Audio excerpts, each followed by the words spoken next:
We have our first sponsor. If you guys have been watching our Instagram account, you've probably seen it. One of the coolest things that Precision Camera offers is what's called a virtual showroom. What you can do is log into their website at precision-camera.com. And right on the first page there, you'll see a link to the virtual showroom. You can go in there and schedule an appointment. And what you'll do is a video conference with a salesperson on the floor. And these people deal with all levels, all camera brands, all the time. And you're going to be able to tell them your level of experience or the person that you're buying for. And you'll be able to tell them your budget. And based off of that, you'll be able to narrow in on what is the best camera for what you have going on. If you don't have time for a video chat, there is also a text chat option. If you have a quick question about a product, you can type in your question and somebody will get back to you very quickly. If you decide to do that and you decide to buy a camera, we got a good deal for you. With their sponsorship of the show, they've also given us a coupon code. If you go in, set up your account, create your purchase, get to the checkout screen, you'll get a little field on the checkout sheet that asks for a coupon code. And what you want to put in is Wild and Exposed. And what that gets you is $50 off of a $500 or more purchase. We're super excited to have Precision Camera as a sponsor. Now on with the show. Welcome to Wild and Exposed, your number one adventure, nature, and outdoor photography podcast. Wild and Exposed is hosted by Michael Mauro, Ron Hayes, and Jason Loftus, and Mark Raycroft. Thanks for tuning in. Welcome to another episode of Wild and Exposed. This is episode 1, season 4. Got Mark Raycroft coming to us from Ontario, Canada.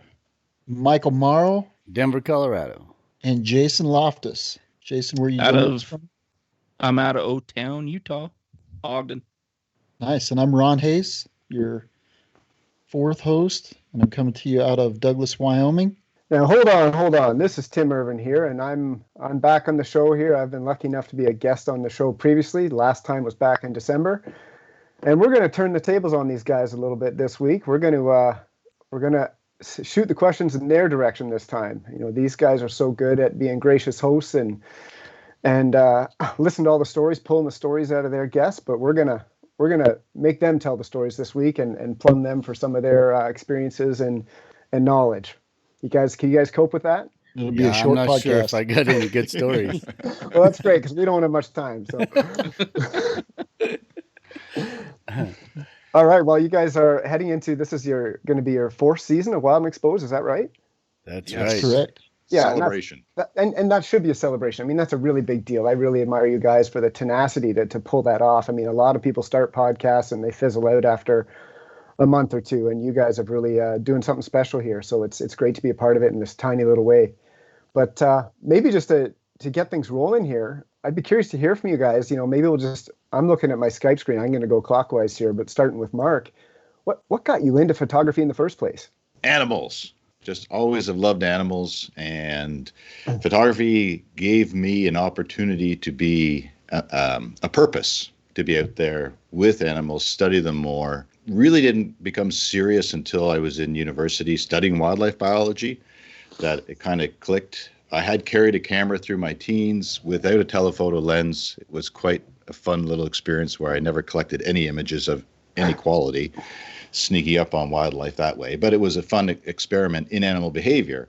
When I was in university, I was doing a research study program for the Ontario Ministry of Natural Resources, the equivalent of the Department of Natural Resources, on white-tailed deer, and met a photographer in the field. I knew where the deer were. He was a wildlife photographer, and this is how he made his living, and that's when the light bulb turned on, and I didn't look back. I did a good job on the research study, but that summer I honestly did a better job on my photography portfolio, and the research scientist I worked for, Dennis Voigt, he was quite accommodating, and thanks Dennis for that back then. But it switched priorities, and it just gave me the opportunity to be out with that drive longer each year. And it was fortuitous in timing, because I was just finishing my degree and I didn't have any responsibilities as a young man. No family. I wasn't married at the time and didn't have a mortgage or anything. So I could balance some work with trying to build a portfolio and make it happen that way. So that was good timing. I know it would have been much harder, more challenging if those other parameters had been in place then. So I got a question real quick before Tim continues. So did you actually take wildlife pictures with that first camera, or was it just camera and you take pictures or whatever? Was it just the photography part of it, or were you seriously interested in wildlife at that point? I was seriously interested in wildlife at that point.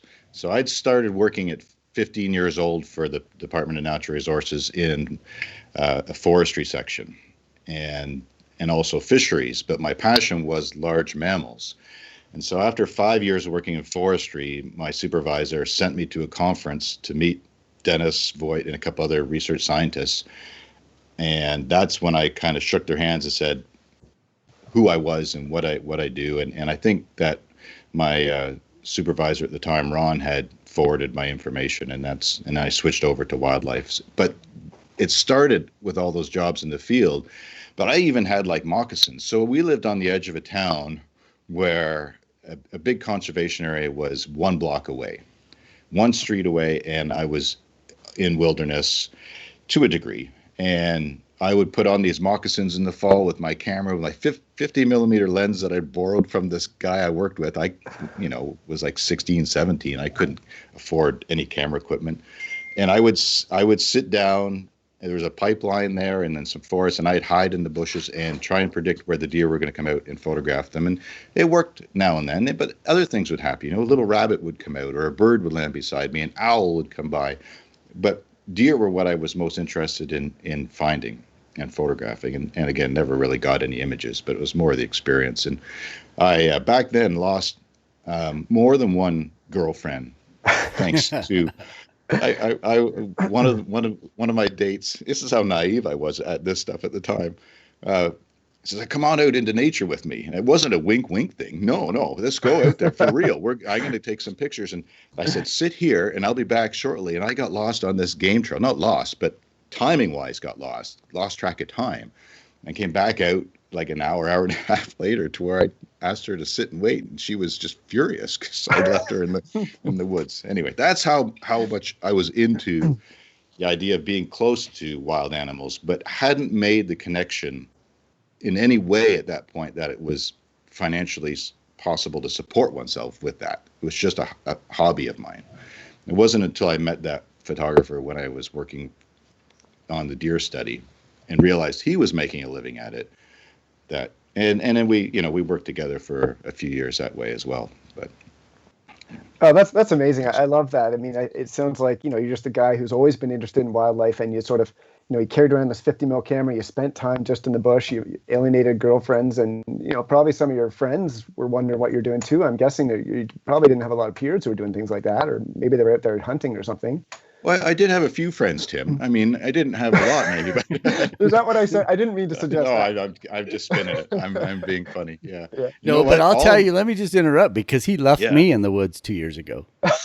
So it does happen still today. Yeah. I mean, we were supposed to be working on a project, and then one track mind, Mark, there's a moose, there's a big moose, and the way he's gone.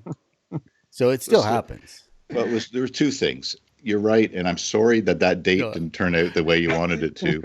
I know we've had good dates since then, but that was the first in Alaska, the first, well, not the first day of that trip. It was the first moose day of that trip. And yeah, if you let me off with moose, then yeah, you may or may not see me again for a while on that first day. If you want Mark's attention, don't take him near wildlife. Right. Well, that's great. I love that sort of transition from your sort of just your your interest as a young man, then transitioning to actually studying this at school, and then transitioning into just wildlife photography full time eventually. That's it's a pretty neat transition. I think there's a lot of people who end up studying biology and transition into photography in one way or another. And I am nowhere near the accomplished photographer you are, but photography is part of my life in a big way, and it also started out in a very similar way to you. And I went to school to study the same stuff. I think we actually went to the same school. Did you go to Guelph? Yes. Yeah. So we're same school. So yeah, that's great. I love that. And how about you, Michael? What are your roots in this crazy You know, business? I and think hobby? it's very similar to what you guys were just talking about. Although that's why I asked Mark earlier, was he into wildlife in the very beginning? Because I can remember getting a camera. It was one of those little 110s. You guys remember those long, skinny ones where you just push a button and it like, and then the film was like, I don't know, it was like a cassette almost. Yeah. And I think the cool thing about that was it was just something I could have in my belt and I could capture a moment. You know, I couldn't even tell you if we have any pictures or even if we ever got any developed. I don't even remember. But I remember just having a camera on my belt all the time. And then I kind of got out of that, but I grew up in a small mountain town. And I can remember my mom telling me, you're going to college, no questions about this, just go do something. And, you know, nobody told me what to do. But since I grew up in the mountains, I was like, okay, I'm going to go become a biologist because hopefully I can find a job and be in the mountains and be around wildlife. And lo and behold, I got a degree, but I also was able to get a job with the National Park Service at the same time. And so my first job with the National Park Service was to chaperone a professional wildlife photographer. Wow. So it was at Mesa Verde National Park. If you know Mesa Verde, much of the backcountry is closed off to the public. So since it's an archaeological resource, there's the part that everybody gets to see that's very common. But then there's all this backcountry that's almost like a buffer zone, right? That nobody's ever back in there. And the wildlife was just incredible. And this guy found out that there was this amazing wildlife that nobody ever gets to see. And somehow he finagled his way into photographing the backcountry. But the Park Service, their only caveat to the whole thing was he had to have a Park Service employee with him all the time. And I was low man on the totem pole. Nobody wanted to go spend the day with this dude, just chaperoning, opening up gates and stuff for him. So it was my job. And that's when the bell hit. And I'm like, oh, you can actually make a living at this thing?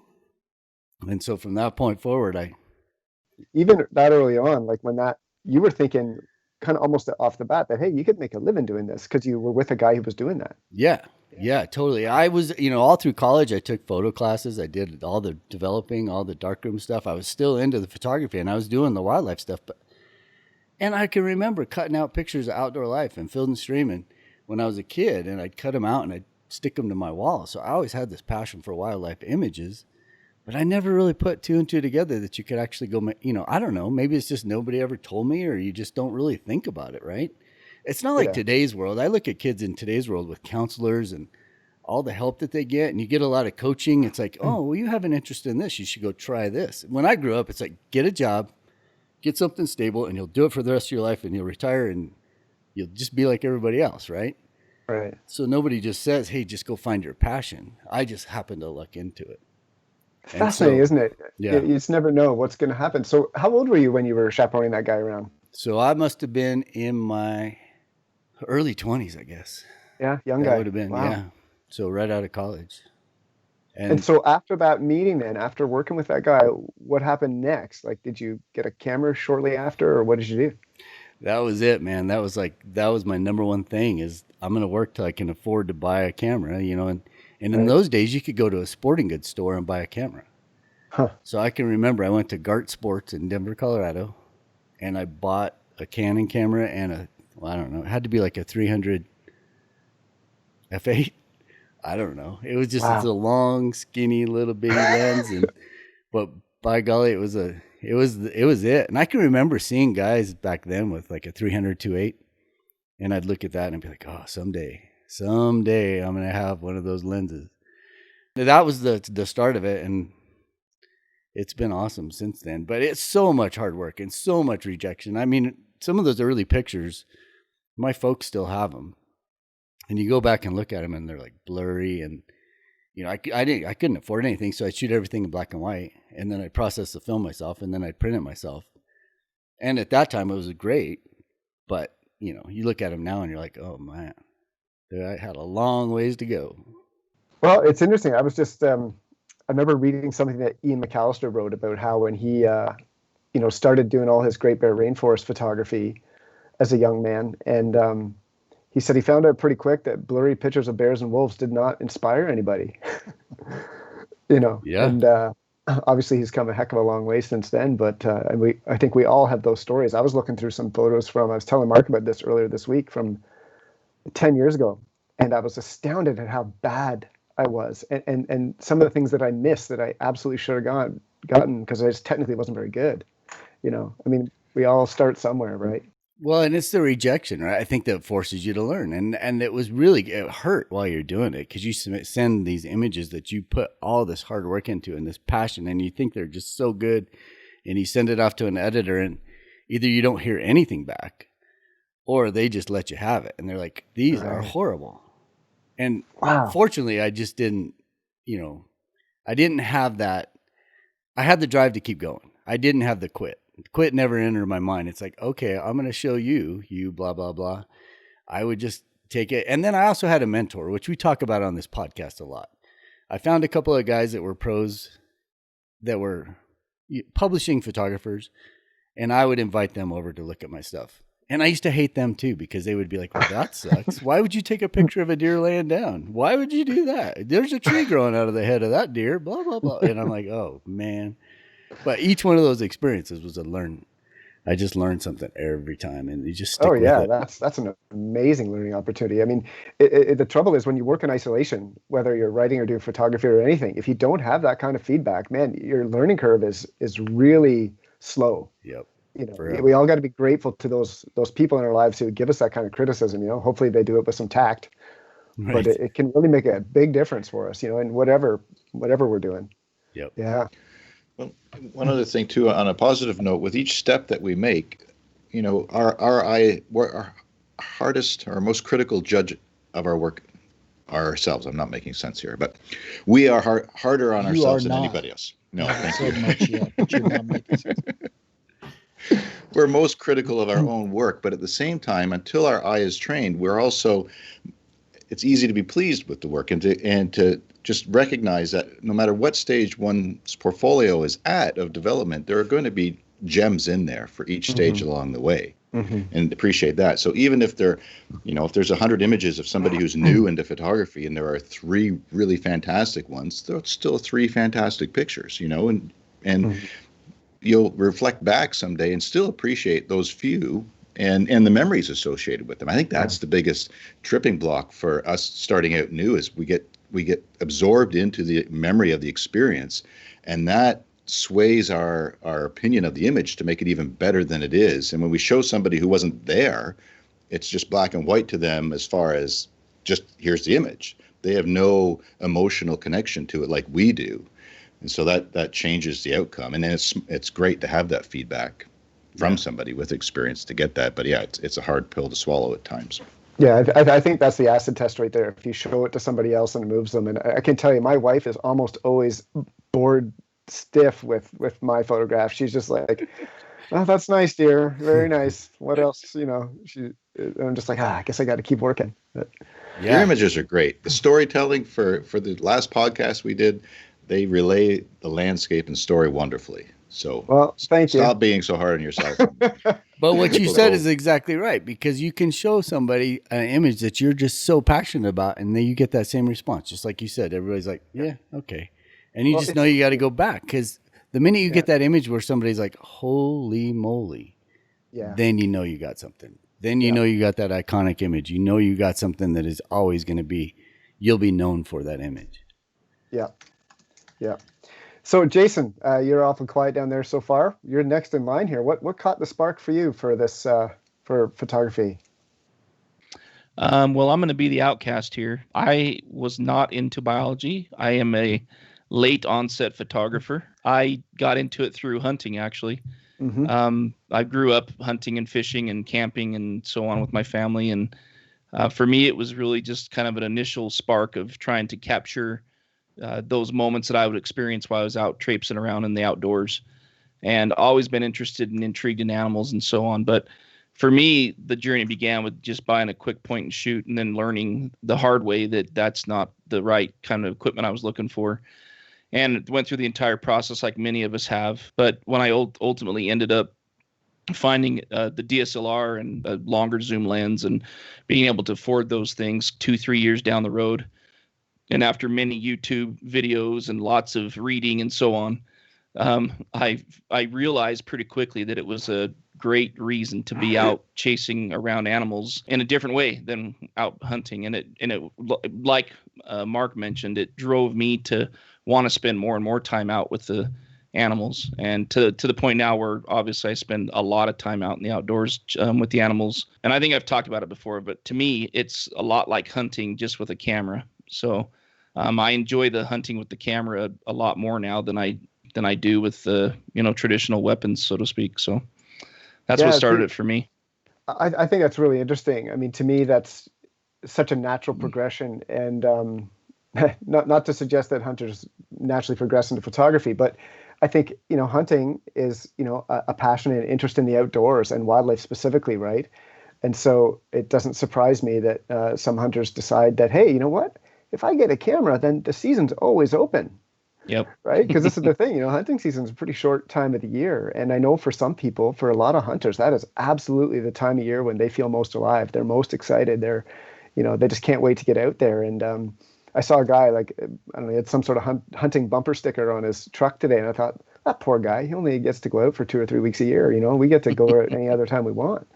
Yeah. So, that it's really interesting to me, because I think, there's a lot of fundamental stuff, whether you're coming at it from a natural history or biology background or a hunting background. It's really a love and passion and interest in the outdoors. And to me, what photography does is just really focus your attention on it. No pun intended, or okay, maybe that pun is intended, but it really focuses your attention on your subject and immerses you in that place, right? Yeah. So, yeah, that's pretty neat. Yeah, and it opens the door to so much more too, variety and stuff. Most hunters are only hunting a few different species, and now I hunt with my camera.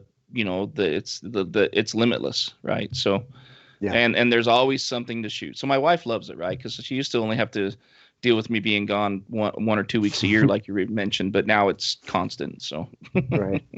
Oh, that's great. I think the other thing to mention there is with a hunter. If you're out there, let's say you're hunting deer, you see a deer, you're thinking, okay, I got meat in the freezer, right? With a photographer, you see the deer, and then you get to watch the whole life, all their, just what goes on. I talk to a lot of people that see moose hunters, and I'll ask them, do you know what a moose rut pit is? Or do you know what some of this behavior is? And they're like, no, I don't know what that is, because they don't stick around long enough to see that. When you're out there doing what we do, we get to observe so much life history about every species that we shoot. So I think that's something that's cool about, as opposed to hunting, it's a pretty cool way to approach. Yeah, that's really interesting. Do you know other folks who have made that transition, Jason, or are you kind of outlier amongst the hunting folk, No, actually quite a few of my close friends and some of my mentors even are absolutely in that same category. We talk about it quite a bit. I mean, I'm still a hunter. I enjoy wild game meat, and I try to provide for my family with that pure protein. And so I still am a hunter at heart, and I still try to make time to go hunt every year. But many of the folks that I shoot with, and from many of my friends, and like I said, a couple of my mentors, are absolutely from the same. Most of the people I know and interact with directly came up to photography that same way. Oh, that's great. That's great. Yeah. So Ron, now it's your turn, man. How did you get your start in this? Well, in photography, as a kid, like Mike said, I carried a 110 everywhere I went. And I'm sure in my mom's desk drawer, there's probably several of those cassettes still in there that have never been developed. Right. When I was in 7th grade, my mom got me one of those Kodak disc cameras, and they were pretty much worthless. They didn't have rolls of film. They had a little disc that you would put in there, and you had 14 or 15 shots. And I have a pretty good portfolio of what I like to call ode to harshly lit sagebrush. When I would go out with my grandma, she just had an eye and kind of developed my love of nature. My great uncle was the director of the Game and Fish Department, and a couple other uncles worked for the Game and Fish Department, so I thought that was kind of a natural thing for me. I grew up on a cattle ranch also, but I didn't want to be a rancher, so I went the biology route, started working for the Game and Fish Department, and we had a couple things happen. This pine marten, there was this tree leaning about 45 degrees, and the pine marten would run up the tree And then he'd like do front flips off trying to smack the pine cones that were hanging on this dead snag. And he did this like 6 or 7 times. And then that same trip, I was doing a fisheries trip. The same trip, there was this moose swimming through, this lily pad marsh lake. And he would go all the way under and come up in the water, run off the velvet antlers and that kind of thing. And that's where I kind of decided I'd like to be able to take those memories back and share them with other people. And that's kind of what got me started with wildlife photography. Borrowed my father-in-law's, pretty sure it was a Minolta camera. I can't remember for sure. But I borrowed, it was a Minolta camera because that's the first camera that I bought was Minolta for that reason. Borrowed that, took it up the mountain in Glacier National Park to photograph mountain goats. And I've even told these guys I was way ahead of my time because I took like 200 images on a 36 image roll of film because it didn't attach. The tab didn't connect or didn't latch. And so I got all the way back and realized that and had to go back up the mountain. But that's where I was hooked. And my brother started calling me Marty Stauffer because we couldn't go anywhere without me busting out the Sony Handycam and filming whatever we saw. And I look back at that stuff and I thought it was great, and it's terrible. But the experience was great. But right? the experience is great, and the memories are great. Yeah, no complaints there. That's kind of where it started. And like these guys, got my biology degree and love to spend as much time out there as I could. So I might as well be capturing something while I'm doing it. Yeah, it's amazing. I was talking to a friend on his podcast a while ago, and he's in the sport of triathlon, and he often interviews people and he talks to them, say, okay, how'd you get in the sport? And people say, well, I knew nothing about triathlon. I just saw this race or something, and all of a sudden it just clicked. I knew I wanted to do that. And I think, that's how I felt about photography when I just saw you could take pictures and do these things and interact with wildlife. It was just a spark for me. And I think sometimes it's hard to explain where it comes from, right? For all of us, we just had that. Once we're exposed to it, we just wanted to do this. And looking through outdoor magazines and that kind of thing too, you see the images, and man, I'd love to be able to do that. And I've got a book downstairs actually that has images. I've looked through it recently because I knew that Eric Roof had some images in there, but I also found an image from Mark Raycroft in that book. And from up in northern Alberta. And so those are the kind of images that inspired me. I never knew Mark inspired me until I went back through the book to look. Can we do one of those audio repeats? Just Mark inspired from Ron. The difference between Mark and Mike and maybe Jason too is I never went through the rejection phase. My mom loved every image I ever took. Whether they were blurry or not. Moms are the best. Yeah. Well, that's great. That's what they're there for. I thought it'd be good to do an introduction in a specific order there, but from now on, you guys just jump in anytime unless I'm directing the question specifically at you. So is there anything now, that you wish you had known early in the game when you were starting out in those early years that you know now that's clear to you that maybe wasn't clear to you then, or key pieces of gear you wish you could have had that? I think I put a lot of limitations on myself, and I would get scared about trying something, right? And mostly it was about travel. It's like, I really want to go here, but I don't know if I could figure that out. I don't know if I can do that. I remember the first trip I planned to Alaska. It was such the cluster because I didn't know what I was doing, but it takes doing that to figure out that it can be done, right? So you go and you screw it up. And the example is we would go to Denali on a photo permit. It's over now, but before it ended, there was a precise way to do it, and you could maximize your time in the field. But the very first time I did it, we would camp one night and we would stay in town one night. And if you are staying in town, that's a 90-mile drive out every other day. And it's like, why am I doing this? So it was just that learning process. It's just be willing to just go do it. And once you do that a few times, then you get more willing to just be like, okay, we're just going to figure this out. We're just going to try it. Yeah, you got to make the leap, right? That's the hardest part, isn't it? Yeah, you just got to be, and I think, I don't know, I referred to kids these days earlier, but I think there's a lot less apprehension on younger people now. So hopefully it'll be easier for newer people that get into it, because there isn't as many questions. I can remember thinking, oh, I'm going to go to Anchorage and there's going to be dirt streets and Model Ts driving down the road or what, who knows? I mean, you see all these pictures and you see stuff, but is there going to be a Safeway, or is there going to be a Best Buy, and of course, all that stuff's there. It's no different than any other major North American city, but how would I have known that I guess that would have been in the 90s, early 90s. Yeah. I mean, information is just so readily available now. I mean, I remember planning expeditions to the Arctic back in those days, and we were corresponding by phone and mail with people to try to figure out how to do things, and I think about that now. It's just amazing to me how difficult it was to try to figure out those sorts of things, and I give full marks to people who went out and did those things back in those days when it was a lot harder, right? It took a lot of tenacity. Right. And now I think you can just go deeper because it's so much easier to get that information. You be more specific. You can dig in and maybe not flail around as much and maybe produce something memorable faster, one hopes. Well, to do what you did, I mean, you did it all from maps, right? Paper maps. Oh, yeah, all maps. Yeah. And now you could go to Google Earth and just actually see where you're going. You could fly the whole route. It's crazy. And then to go back another generation, I remember corresponding with, I had this lovely letter correspondence with Farley Mowat before he died.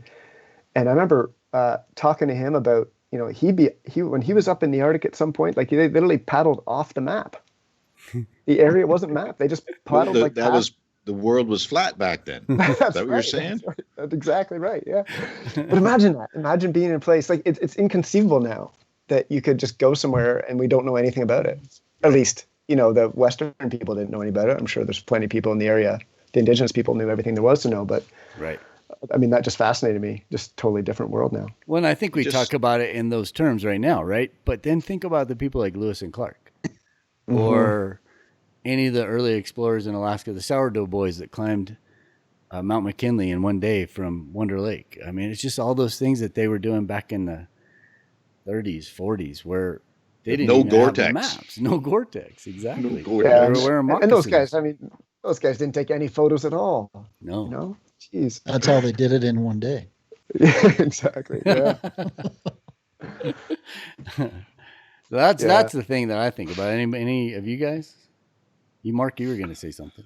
I was just going to say to stop and just think for a moment what it would be like, or what it was like, to research these trips with no internet. There's no such thing as the internet. And that's what Tim was alluding to was, the first time I had a Denali permit, it was that kind of thing where I heard of another photographer who had been there. So I phoned him, fingers crossed, hoping he'd be willing to share some insight on how to do this, because it was such a coveted, rare opportunity to have 9 special interior camping days. And I was so intense to make the most of it. And, he was, Tom Kitchen was his name, and he was very supportive in sharing information, and just got me so excited because he said, this permit can make your career. Like, what? Okay. And so if there's something I've learned along the way, and I think it comes also with all these years of photographing and what my portfolio is, there's not as much pressure, but that first trip was mind-blowing as far as the potential of being there. But it was also super intense for me because I was so invested in becoming, emotionally invested in becoming a professional wildlife photographer, that I had a lot of pressure put on myself, which detracted potentially some from the experience compared to when I go now. I mean, you can't help but be overwhelmed in that landscape and enjoy it. But it's something I purposefully, and with the life experience I have, take a lot more time off when the light's not good to simply enjoy the finer details and the magnitude of everything of being there. So that's something that I learned along the way, was just the intensity of the desire to make this profession. At times wasn't overwhelming, but was more than I allow it to be now as well. I mean, that makes sense. I mean, I've always thought, as somebody who's not a professional photographer, I've often thought when you're in difficult situations and you just can't seem to get anything good, that, man, if I was on assignment right now, or if I was having to, pay some bills with this trip, man, sure would be stressful. And, I admire you guys who take that on and persevere, because you're in the minority nowadays, and maybe there's a reason for that. It's tough, really tough. It gets tougher every day because things are changing so quickly. And Yeah. I mean, when I was a kid, I'm like Jason, I was kind of a late adopter in life. But when I was a kid, you'd drive through Yellowstone National Park and you didn't see any long lenses. There was nobody out there. And if they were in the backcountry somewhere. And now you go through Yellowstone Park, there's a 600 poking out of every windshield. Right. Or Grand Teton. It's just insane the way that technology is caught up to society, or society's caught up to technology, and everybody has access to that good equipment, and they're getting themselves out there. So now the challenge is, who's willing to walk instead of drive the highway, and who's willing to sit for 10 days waiting for something to happen versus the person that just wants to drive out there and get what they can get in a day. Yeah. Yeah, So for sure. just to get those rare opportunities captured. And I wish, Mike was talking about mentors before. I wish I knew there were other people that did it. Yeah. When I started, I didn't know anybody. And then I find out a friend of mine from high school, Sam Zerke, he was a little bit younger than me, but Sam started photographing very early on and was pretty successful at it. And I wish I would have known that even, that Sam was doing that, and the two of us could have gotten together and I would have learned a lot quicker. But that's the only thing that I wish. Yeah, I'm with you on that. If only I had known that this was actually a thing. I just had no exposure to that whatsoever until much later in life. And I'm with you on that one. Absolutely. I think that's why these young kids nowadays can get in there and actually make some really good images rather quickly, just because the technology's there, all the information's there. They see other people doing it. There's plenty of mentors out there.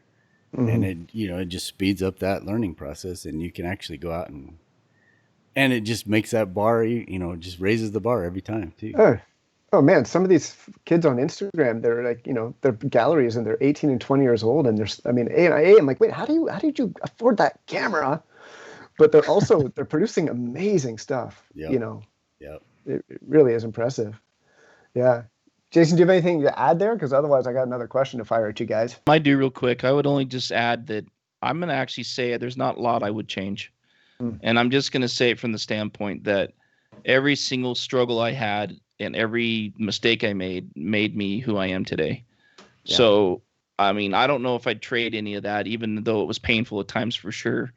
A lot of the time it was painful, and it's still painful from time. I've got so much to learn. It's not even funny. But the one thing I would say is that I wish I'd have learned to shoot in manual sooner. And I wish I would have learned to invest in the right equipment up front. I would have saved myself a lot of money over the years. Yeah, that's really good advice. I bought a lot of shoddy equipment over the years just because it was cheap, and you pay a price for that. You end up buying the stuff twice, right? Buy good gear, buy it once.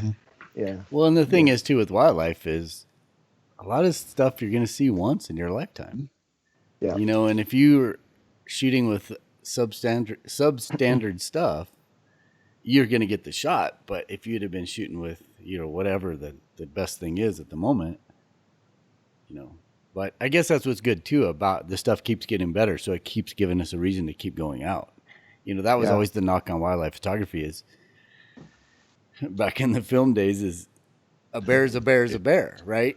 How many more bear pictures can we have? They're all the same. We're all taking the same stuff. It's the same film. It's the same lenses. It's the same bear. It's the same hair. It's the same fur. It's, there's no reason. We got plenty. But now these resolutions keep going up. The requirements keep going up. So that just gives a reason to keep going out and keep getting more stuff and enjoying those experiences over and over and over.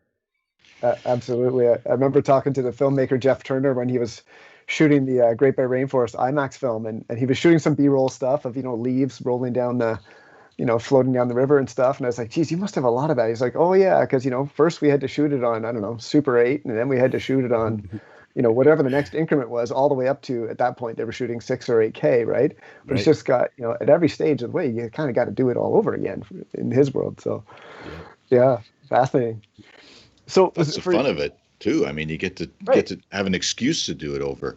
And yes, Michael brought up film. So just to quickly and try to succinctly, efficiently tell the story, 50-speed Velvia film, right? Very different experience than what the technology is these days. Well, say it's what phenomenal. It is, 50-speed ISO. 50 ISO film, Velvia. That was the best. It was the only. Well, a Provia 100 push to 200 was in there when we needed it as far as slide film, 50 speed. So why I mention it is there were every day we would watch wildlife do stuff before we could photograph it because it was too dark.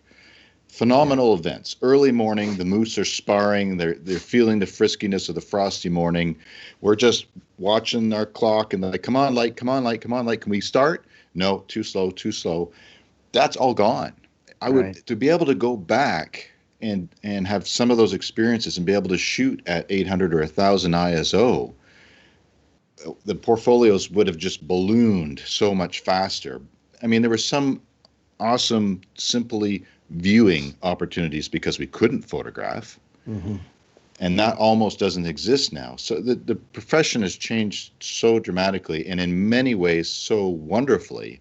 But the cost of film kept the majority of people out of it. There needed to be funding to pay for all the film for professionals. And that's where it took a while to get into the profession. And once someone was in, that was the important thing, was that it paid for the film and travel.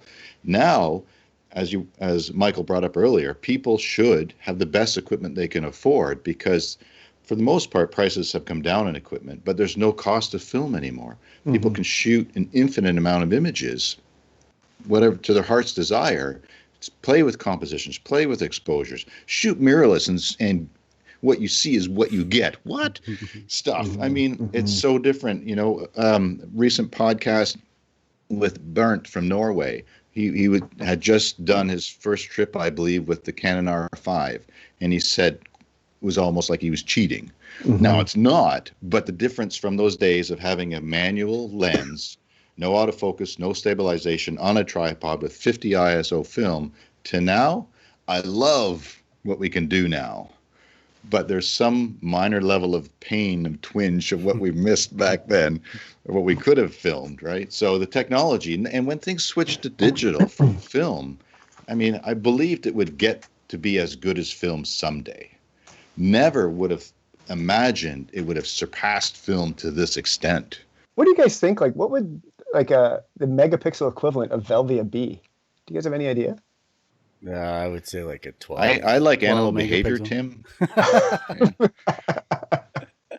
What do you think, Michael? Like 20 megapixels, something like that? I'd say between like 12 and 20. I mean, back in those days, you would shoot a slide and then you would get it scanned, on a Tango scanner. And then you would take that scan. And then I don't think you could blow up anything bigger than 30 by 40 at the most and have something that was usable.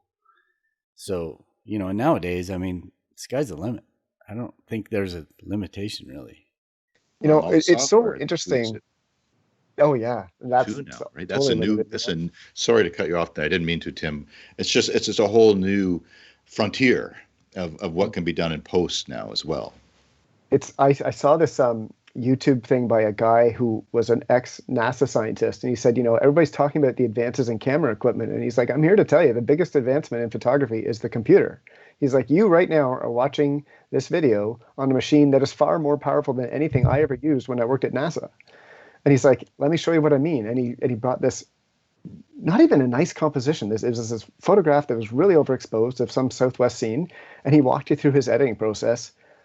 And the difference between the start and the finish was absolutely flabbergasting. You couldn't believe. And it was like so incredibly convincing about how the computer really is this almost endless tool that we can use. But just jumping back in history again there to what Mark was saying, something I find really interesting is looking back at old photo books and old National Geographics and looking at some of the images and thinking about the constraints these folks had.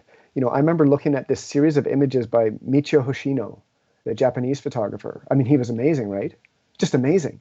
And I remember seeing this series of images where there was a grizzly bear up in Alaska chasing a ground squirrel. And, they're not tack sharp, but man, they are pretty good. And this guy's using a manual focus lens, right?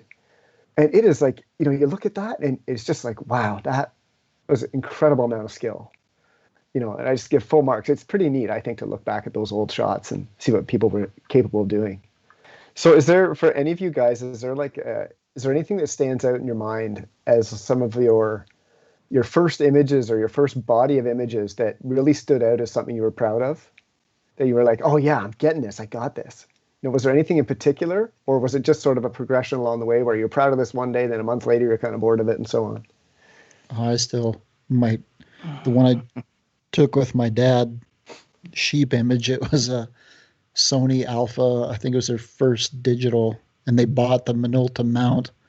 So I had a Sigma I think it was 150 to 500, and it was probably a 7.1 lens at 500, and it was blind luck, because I was shooting in auto, and this ram chased a ewe up through this little gap in the rocks, and I was snapping away, and Jim Ewell, another photographer from Wyoming, is standing right behind me with his 800 and couldn't get it because he had too much lens.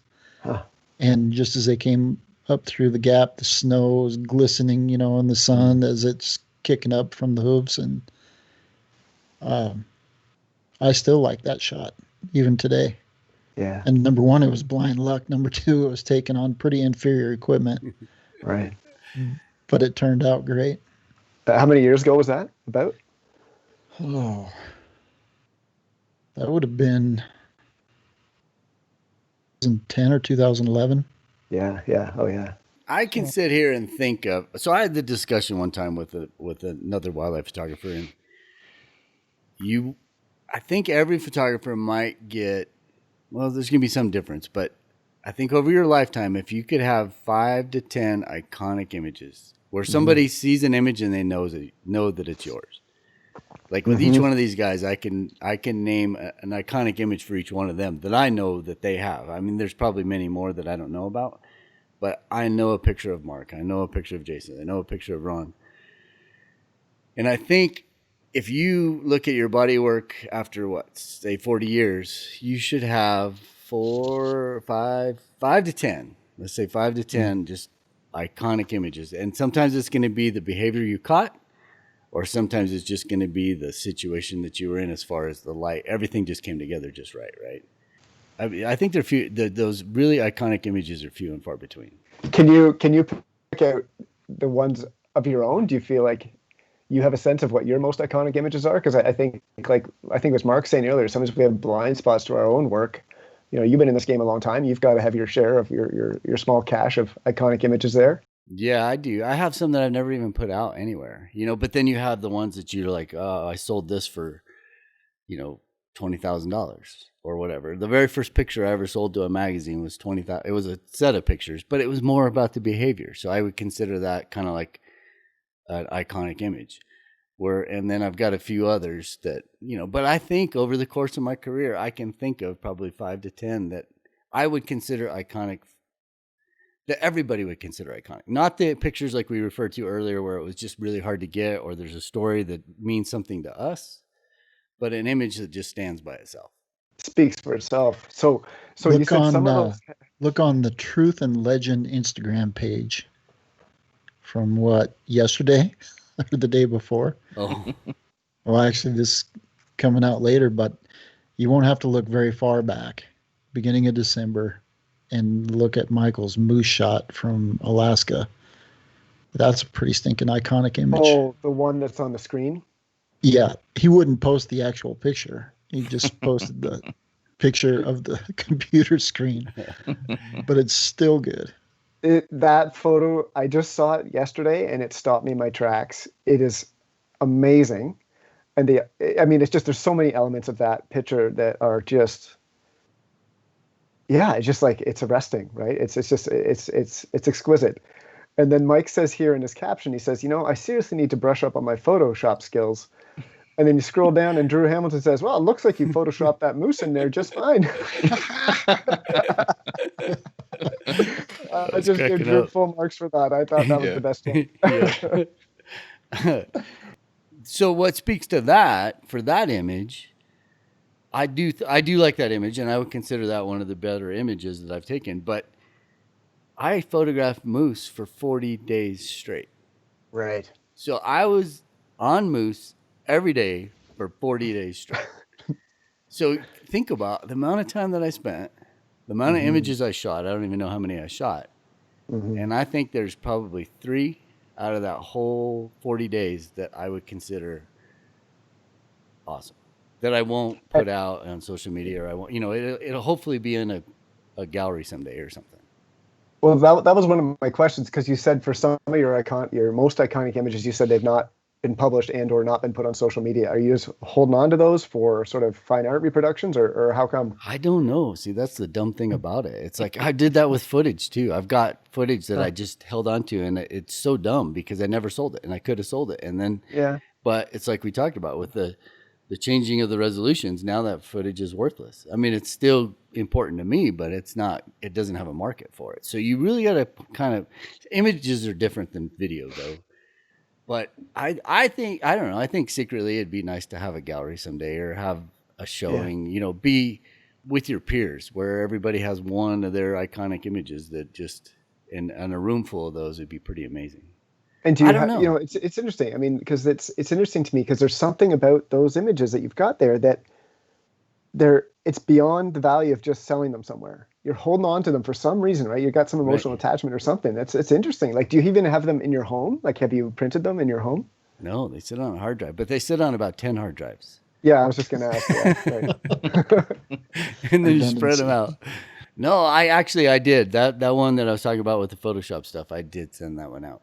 But a lot of it's the fear of sending it out too, right? It's like back in the day, you'd worry about a slide getting lost. But nowadays, it's like, that's just digital information. How many people are going to see that? Now, I got to have trust and faith in the whole process, but nobody's going to steal that image along the way and print their own, You want to kind of hold the control of that, but I don't know. It's just weird, the whole thing. But someday, somehow, I'll find a use for it. Jason and I were having a conversation not long ago, and it's, in your first year, what Michael just said about having 4 or 5 images over a 40-year career, in your first year, you probably have 100 iconic images, right? Because right. Your eye isn't finely tuned, or you're not as critical of yourself as you are in year 10, year 20. Yeah. And I think, honestly, the longer I do it, it's harder to get the image that you want, because you're seeking that much more perfection in everything that you do. And it just has to be, that Jason's, and I think probably this is one of the shots that Michael's thinking of for Jason, but his shot of that elk coming out of the light, Jason, how long did you wait for that? That week or that morning? You saw it coming. You saw it. Yeah. No, it took about an hour to unfold. I saw the situation and the conditions right, but it took about an hour and I got lucky that it unfolded. There was a lot of luck there for sure. Yeah. How easy could a cow run off another direction and he turned and chased her? Yep. Well, and that just speaks to the 40 days, right? I mean, it's just like the more time you put yourself in that position, the more successful you're going to be. You just got to have the time and the dedication and the perseverance. And it's just like doing a podcast for 4 years. Exactly. I'd have to learn which shrubs I could eat. But that's absolutely right, Michael. I think, you put in the time and then all of a sudden you get lucky. Isn't that funny? You put in the time and all the work over years and years, and then you get lucky to get a shot like that moose photo there. But it's interesting too, like what Ron was saying, something I noticed is that, even on, like, say you've got a trip, you're going somewhere to photograph something specific, in your first couple of days, you might think you got to, even within the course of that trip, that process you were discussing, Ron, about how you think you got a lot of great stuff at the start.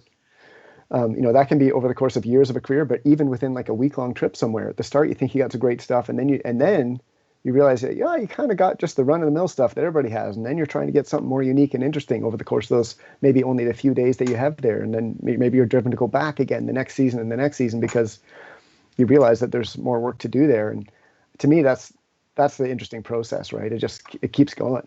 And that's where the creative vision can really take over. I think that's totally it. I think you just got to persevere and just keep doing it. And I've always said, when you go do a shoot like that, if you're there for 10 days, the best images are going to come on 8, 9, 10, day 8, 9, 10, just because you have it figured out. You've got kind of a handle on what the possibilities might be, where the light's going to be the best, where you've been seeing stuff. And that's interesting for folks who are, that's a real challenge for people who are amateur. Maybe they can only do one trip a year, right? You got one trip a year. You're going to some iconic spot. You're going to Churchill to shoot polar bears or something. Man, that's going to be hard for you to get something iconic. That of course, does not mean you're not going to have an amazing experience. I mean, seeing your first polar bears is amazing always, but it's a lot tougher when you don't have the flexibility in your life to get more time in the field. Yep. Yeah. So speaking on that note, is there any, Mark and I were talking, it'd be interesting to hear, there's some of these ones where you really, there's a particular, image or group of images that you really, really had to grind for to get it, versus those ones that somehow just kind of fell in your lap. Any stories about those from any of you? That the memories of whether they fall into my lap or have to work for them, they both.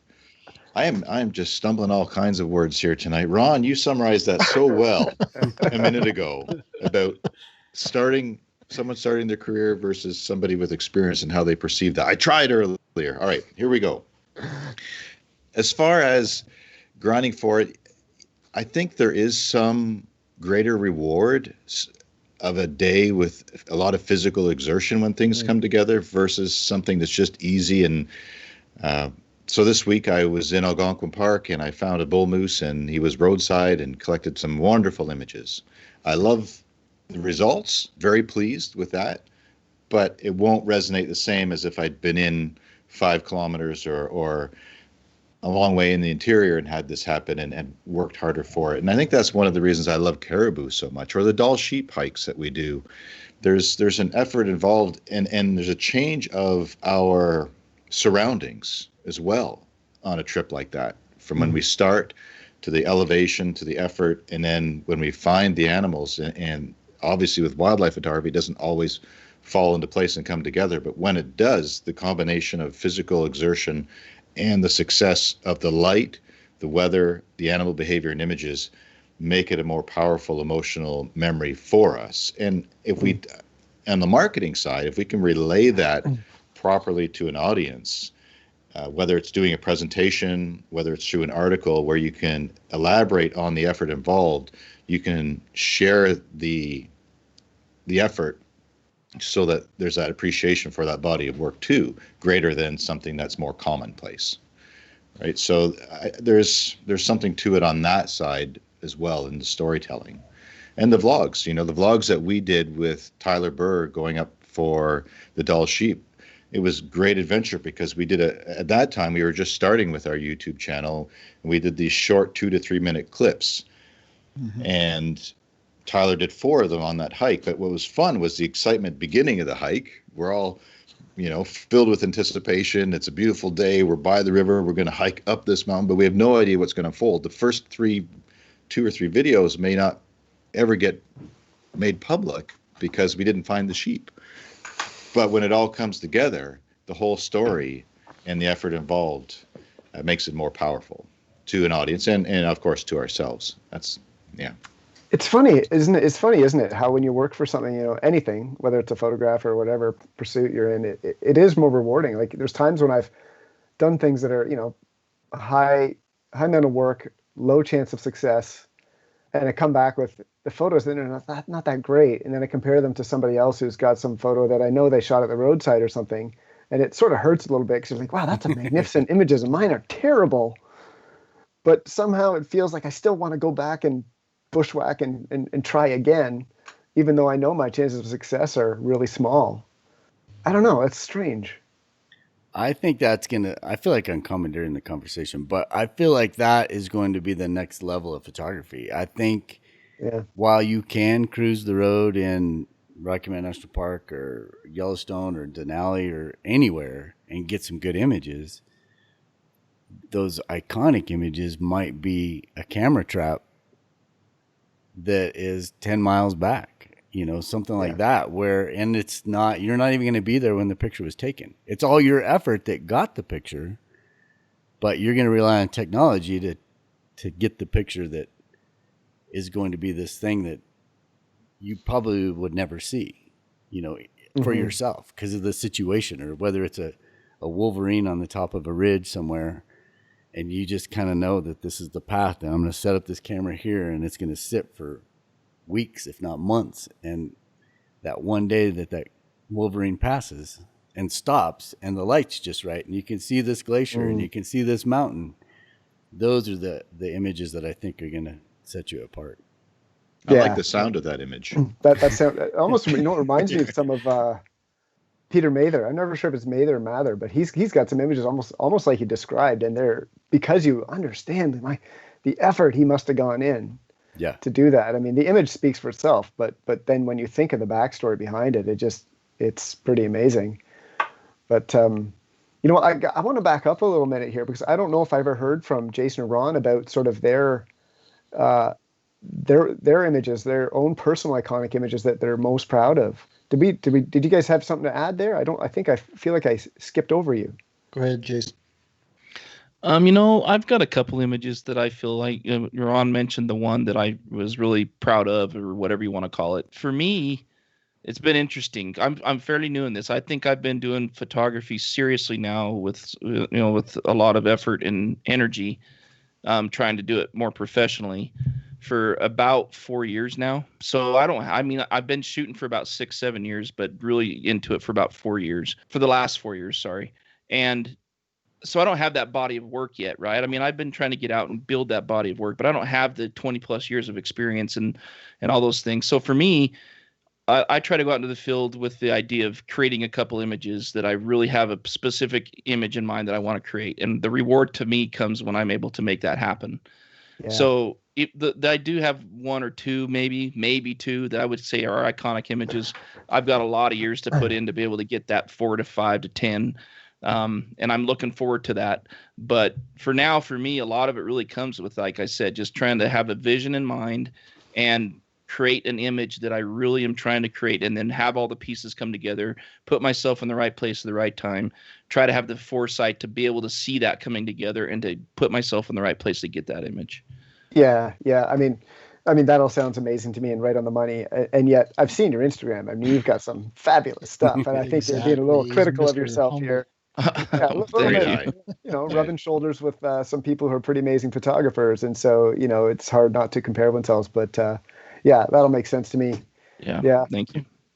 Yeah. Well, I think the one thing that, just to jump in real quick about what Jason does, is I think he learned really quick the value of the light, right? Mm-hmm. And I think I've said it on the podcast before, but you can be out with Jason and you can just look at it, just watch him. Forget about shooting. Just watch what Jason's doing, and you can just tell he's just like playing this light game. Yeah. And he's going to put himself in that position where the light's going to be the best. If it works, great. If it doesn't work, then he doesn't get any images, but he's going to get a banger image because of what he's thinking about. And I think that is one of the things that's going to, just some people have it and some people don't, as far as being able to just pick up on that. It took me a long time to figure that out. He's figured it out in very short order. It's interesting that you say that, because I was talking to Mark on the phone the other day, and he said something very similar about Jason and his relationship to light and the way he works it. So coming from both you guys, take that, Jason. Well, that means a lot. Trust me. I really appreciate that, guys. Composition too. Yeah, definitely. Yeah. Mm-hmm. Where you are 4 years in for serious effort, I was not at 4 years in for serious effort. I was still seeing blurry black and whites. Yeah.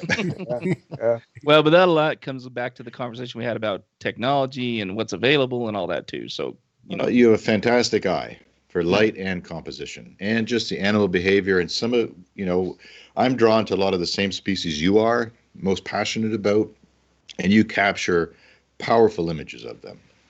So I love seeing your work all the time. Big hug, virtual hugs across the Skype world. High fives.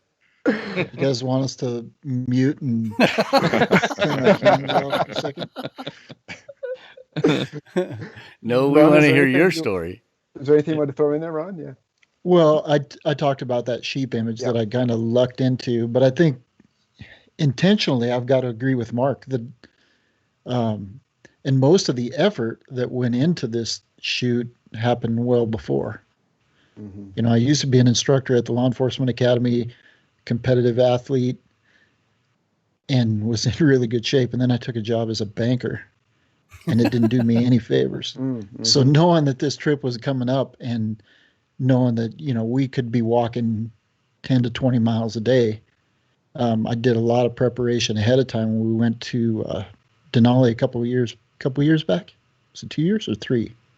2, I think. 2 years Just back. 2. Yeah. And, you know, one of the things that I really wanted to be prepared for is if we had the opportunity for Dall sheep, I wanted to be ready for that. And I didn't want anything physically to be a limitation. I wanted to be able to get where we needed to get. And we had a day where the weather kind of was a great contributing factor to the decision to head up the mountain and go after these sheep. And we had seen several rams in this area, didn't really know what size they were. So we just took off. And we, like Mark said, we documented it all the way up, took off, got up to the top. And honestly, going up, the preparation was great. I felt good, but the adrenaline of just getting to those rams was, because it's something that I had never done, it shot me up the mountain pretty quick. And I got one image that I'm really happy with. You know, several images we shot for, I don't know, an hour and a half probably with this little band of rams. But the one that I was really happy with is there was 2 rams kind of out on this rim, and you can look back through Mark's feed, and he got some great images of those 2 rams. But there was one that went up higher, and I kind of just I looked across and saw the background that was going to be behind him. And so I skipped all those images that were down below with both rams, and I just headed straight up, you know, up the mountain trying to get above him where I'd be able to shoot this big grand vista. And wouldn't you know it, he got up. They were kind of circling around this big rim point, and they were bedded down or started bedding down behind the rim point. And so when I got up to, you know, the elevation that would allow me to basically be eye level with him, he made his way right to the edge of the point, and he kind of turned and 3/4 looked back, and it was just perfect. Wow. But you know, it's like Jason said earlier, he could have just head down, grazed his way around that point, and I wouldn't have gotten anything but a butt shot of a white ram. You know, but when he looked back and everything kind of came together right at that perfect moment, you know, that's what it's all about, putting in the effort and then having it pay off. And then the other part of that same trip is I walked several times, and I think it was 6 or 7 miles to get to or 5 or 6 miles to get to the start of this caribou area, where there'd been some bulls. And then of course you got to figure out how to get to the caribou and get in a position where you can get a shot. And this bull, same thing, you know, walked up there, and this bull was feeding. You could just see the top of his antlers, but in the direction that he was feeding with. And I was with the Hedges, Barrett Hedges, and Barrett, you know, he said they're going to feed right up on this rim. And so we decided to go through this cut so we wouldn't spook him, and went through the cut and then just sat there and waited. And sure enough, he fed right to us. And, you know, Denali is behind him. Pretty decent light. Vegetation was beautiful, you know, good color. It was in the autumn, and great color in the vegetation up there on the tundra with the reds and oranges, and then to get the mountain behind this, it was a big mature bull. And that was, you know, 2 images from that trip that, you know, we got some good moose images as well, but 2 images from that trip that, you know, the effort makes them worth a lot more, makes them more valuable to me than, you know, what we might have gotten on a road anywhere. No, that's amazing. I mean, I mean, that's just it. I mean, that's the whole excitement of wildlife photography. I can visualize that entire thing the way you're describing it, and like the way that ram just turned its head and like boom, click, you're right there. I mean, that is just, those are the moments, right? They're far and few between, and because they're far and few and far between, they're just magic, right? Yeah, exactly. Yeah. Oh, that's amazing. That's why they burn such a deep hole in your psyche and your memory. Yeah, those are Well, special and I think moments. it's those two things, right? It's Jason looking at the light, waiting on that light, and it's Ron predicting the scene, right? And they're willing to make that prediction and fail, but if you don't fail, that's the win, right? Yeah.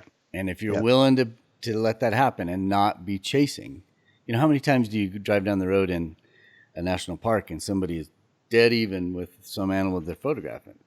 Whereas if they had just predicted and drove another 100 yards and waited for that animal to come, they would have a much better composition. But then, that's a great pro tip, Michael. Save that. Yeah. Are you going to get the shot? You know, they're always worried. Well, I got to get the shot that I'm seeing right now. But the better shot is 100 yards down the road. And I think that's what Ron is bringing to the table. I mean, you guys have spent so much time in the field, right? And you know, when you do that, things happen, right? You collect stories and images, but there's lots of other things that happen. I'm curious to hear about your sort of either, you know, something along the line of, you know, when things went terribly wrong, maybe it got scary, maybe you broke a bunch of gear, something bad really happened, and or any particular encounters that really struck out or stick out in your mind. Those might be one and the same thing. But I mean, you guys have spent so much time out there. You've got to have some stories that maybe you haven't mentioned on the podcast before. I got to go first.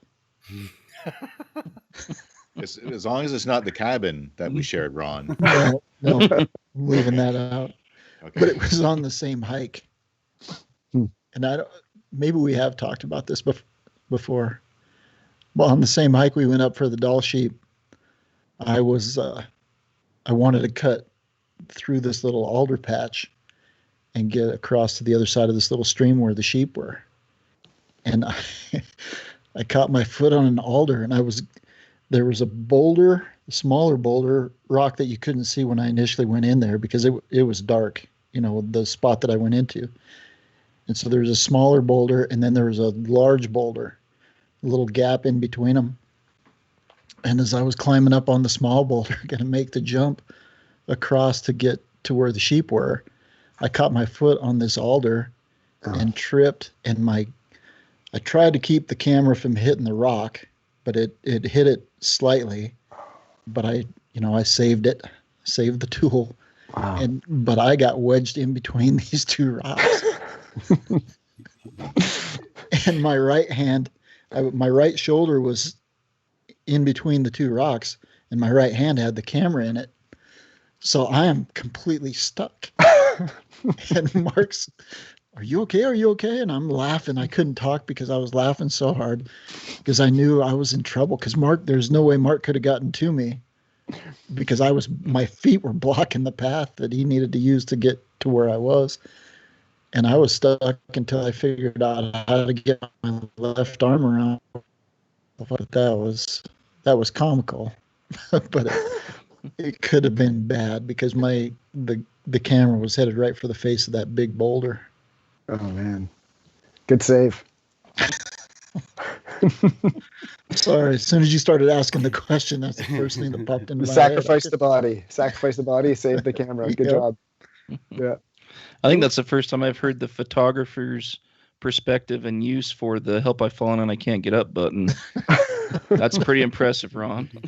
It wouldn't have mattered if I had life alert, though, because nobody could have gotten in there. I don't know that I've ever had a wildlife encounter that I was leery about.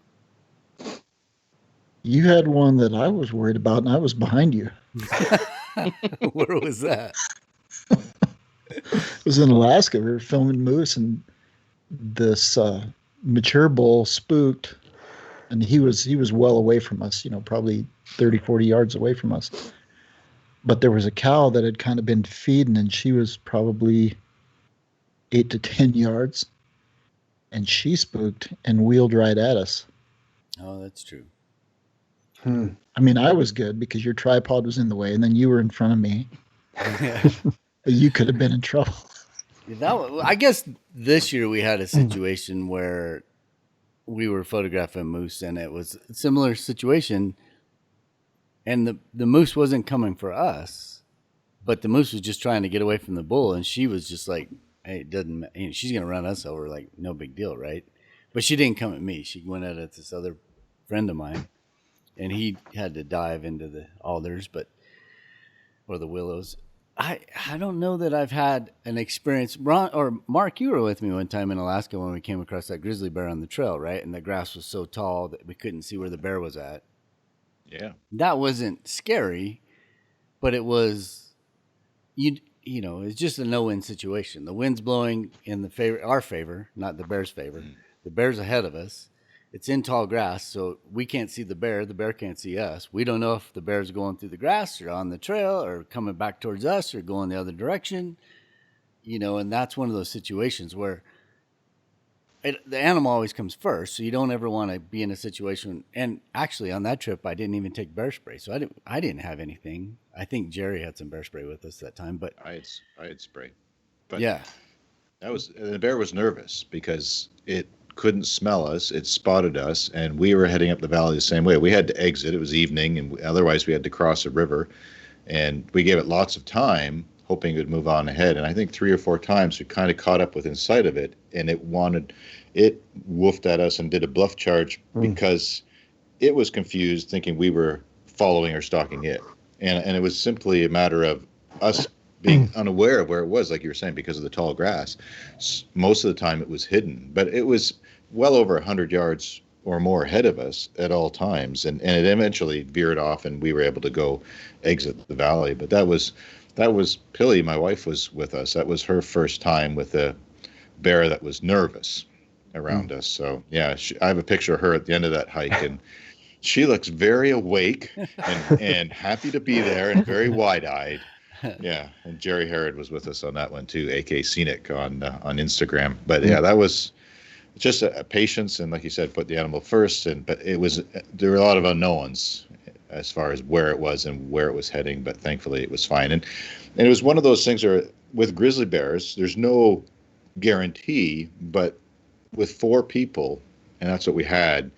I've heard this on many occasions, but with a group of 4 or more, they tend to be less curious or more likely to walk away versus one person. So we had that going for us too. But yeah, that was one time. I got a lot of stories, but some of them I'm not sure should be shared on. It's like scary stuff, or also just like particular encounters that were impactful in one way or another. I like the scary stuff too. Okay, but you're out there, and it happens because you're in the wilderness. And as I say to people when I'm giving talks or a presentation, they'll ask if I'm afraid of those black bears or grizzly bears. And just to preface this, with all the time spent with wildlife, we get to know their behavior. Now, we're not telepathic. We're not going to figure it out all the time, and things happen. And sometimes it's just by chance that it happens. And it would happen far more often on the subway if I spent the same amount of time in Toronto or New York City or LA with people.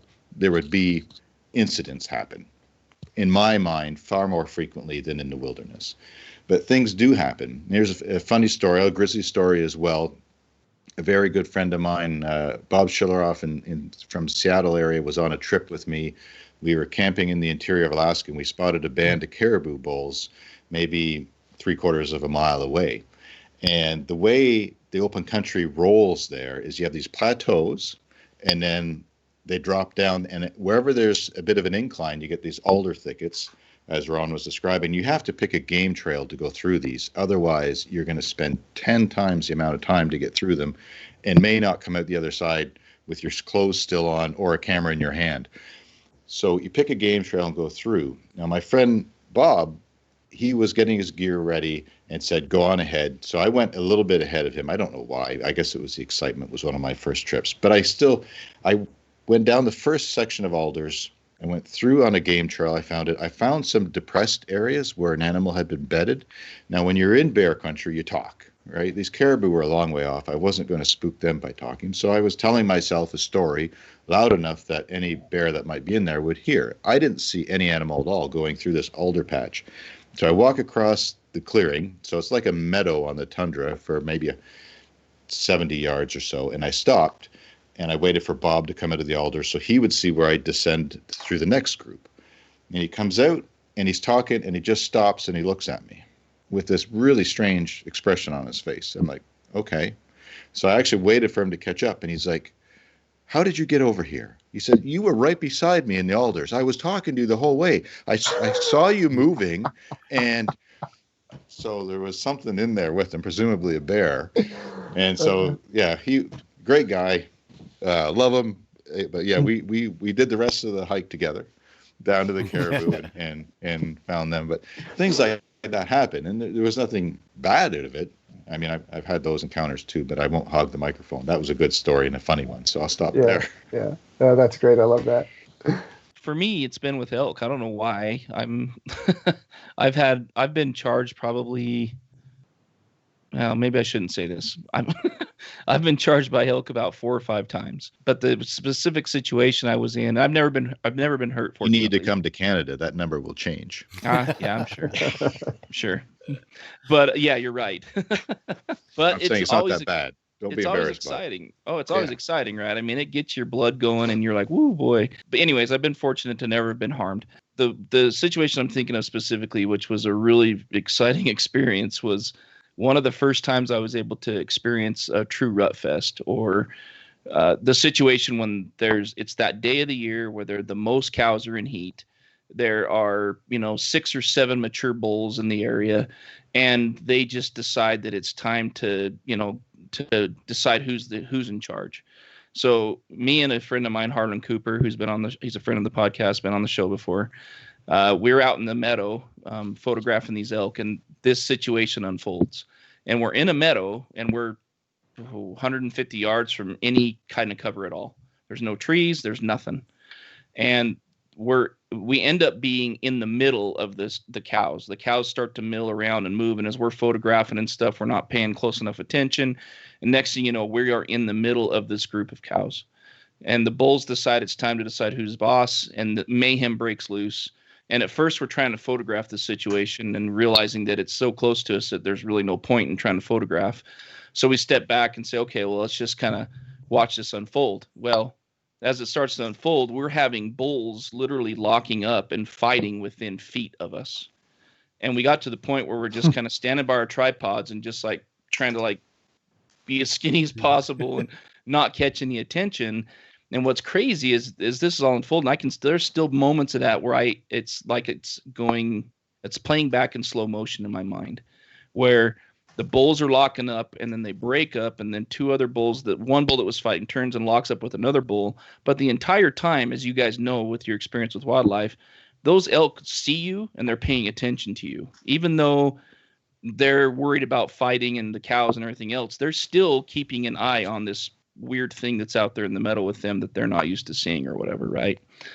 So anyways, that situation unfolded, and fortunately it lasted for probably about 10 minutes, dust everywhere. We felt very fortunate that nothing ever came of it. And it's a little scary though, because you put yourself in that situation to try to get a shot.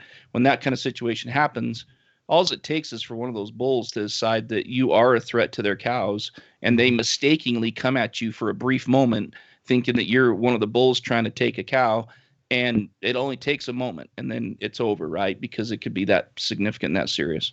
So that's probably one of the most exciting experiences I had in the wild when I've been doing this photography stuff. But I'll tell you a quick story if it's okay, a funny story. This year I was photographing velvet elk, and we were by a pond. And long story short, I was standing there waiting for this one bull to get into a situation where I could get the shot I was looking for.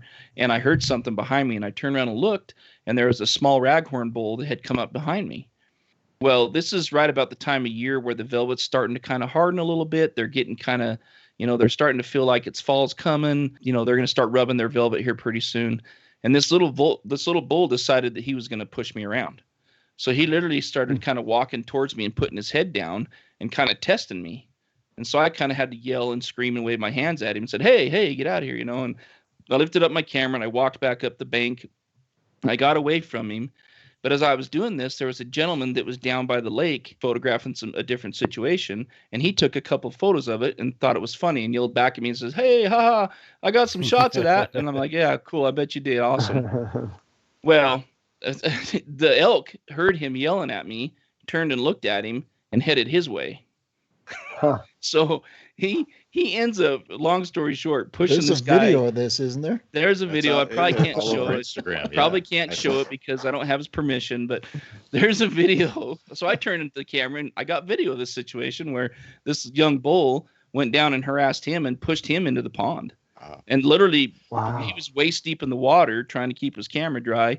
And every time he looked at the bull got aggressive with him. So he just stood there in the water and turned his head away.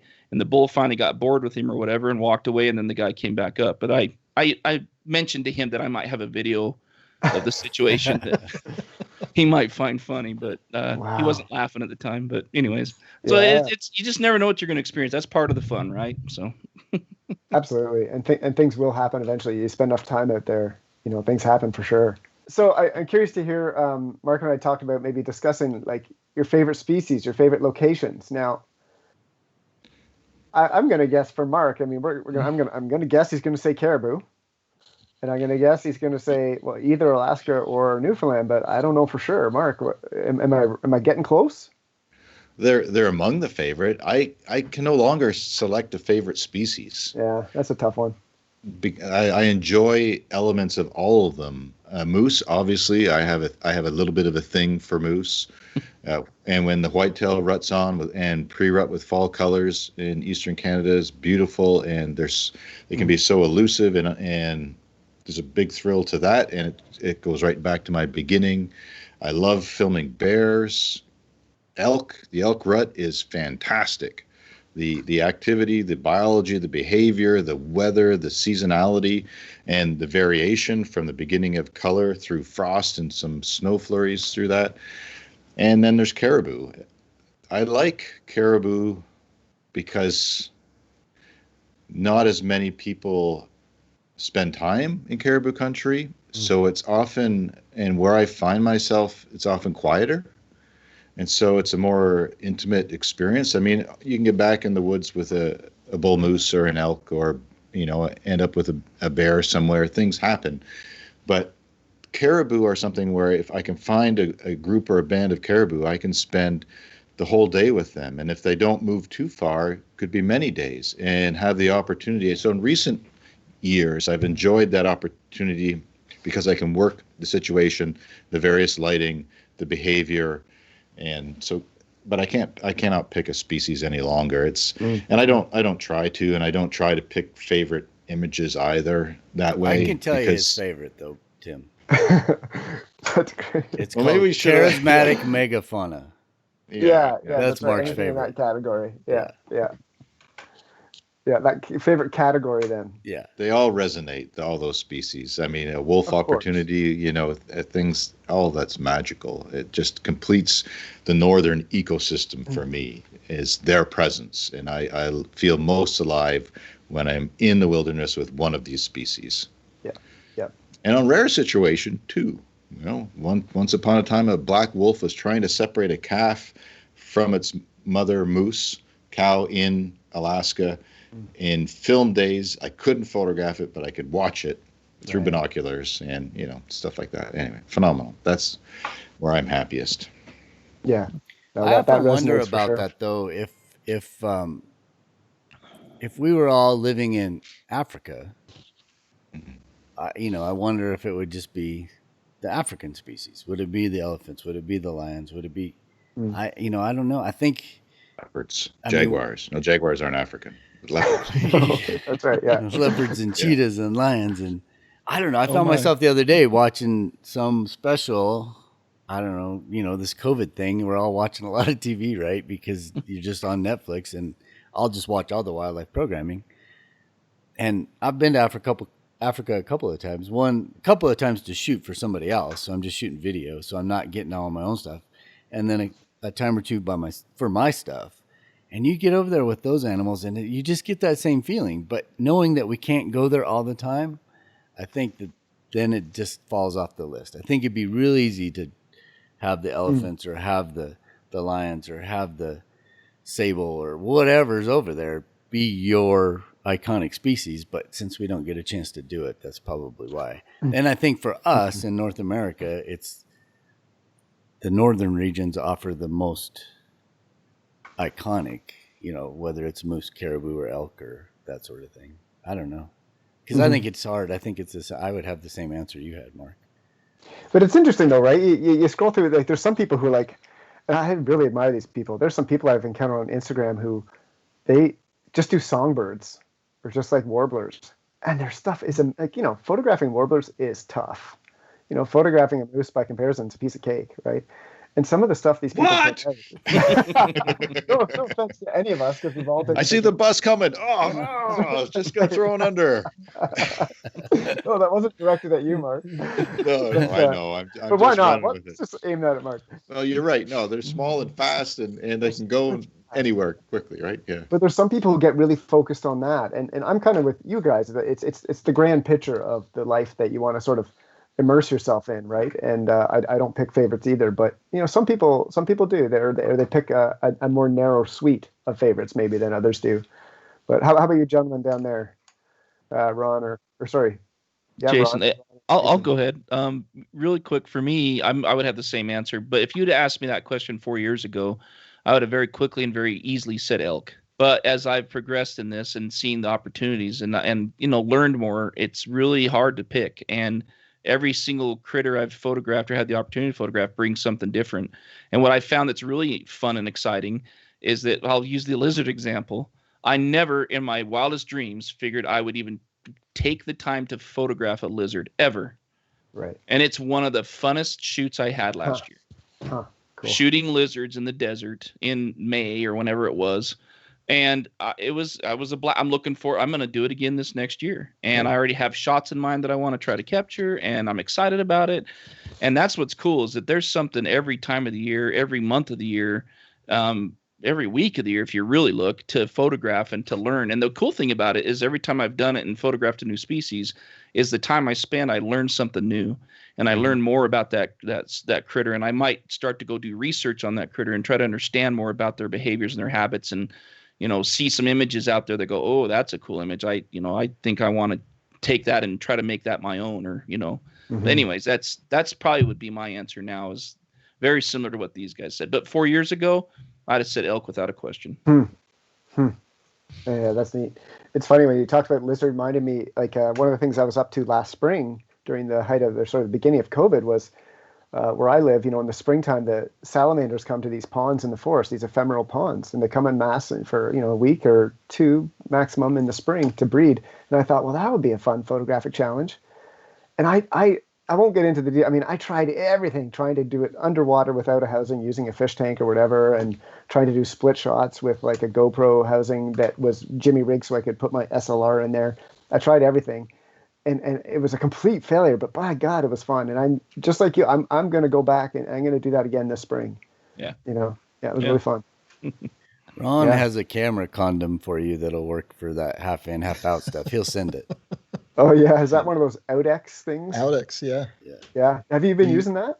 We tried it in Alaska 2 falls ago, and tried to get some split shots, and then try to get some salmon. Yeah, but the area that we were in, it was more glacial water, so it was really murky. Yeah. And then after I left, of course, these guys found the nice crystal clear stream, and got some really neat stuff. And I would have liked to have been able to try that camera in that clear water and just see what we could have produced. But it works pretty slick. I mean, and do you feel like you get system? Can you control the camera pretty well through that material, that rubbery stuff? No, you cannot. Okay. Okay. You've got to bring it out of the water, but you can adjust your settings through the silicone. That's what I mean. Like, can you adjust your f-stop? Changing those settings underneath the water is difficult because you can't see the viewfinder. Right. And of course, unless you're in the water, which glacial fed, it was a little cool. Yeah. So I didn't try that there, but I think I actually was. This is off the topic of your question. I was trying to get some footage of some soft shell turtles in one of the parks here in Wyoming, and they go up under these little mineral shelves, and they'll, go up in there to for escape cover, and then they'll come back out. They've still got to breathe, so they come back out.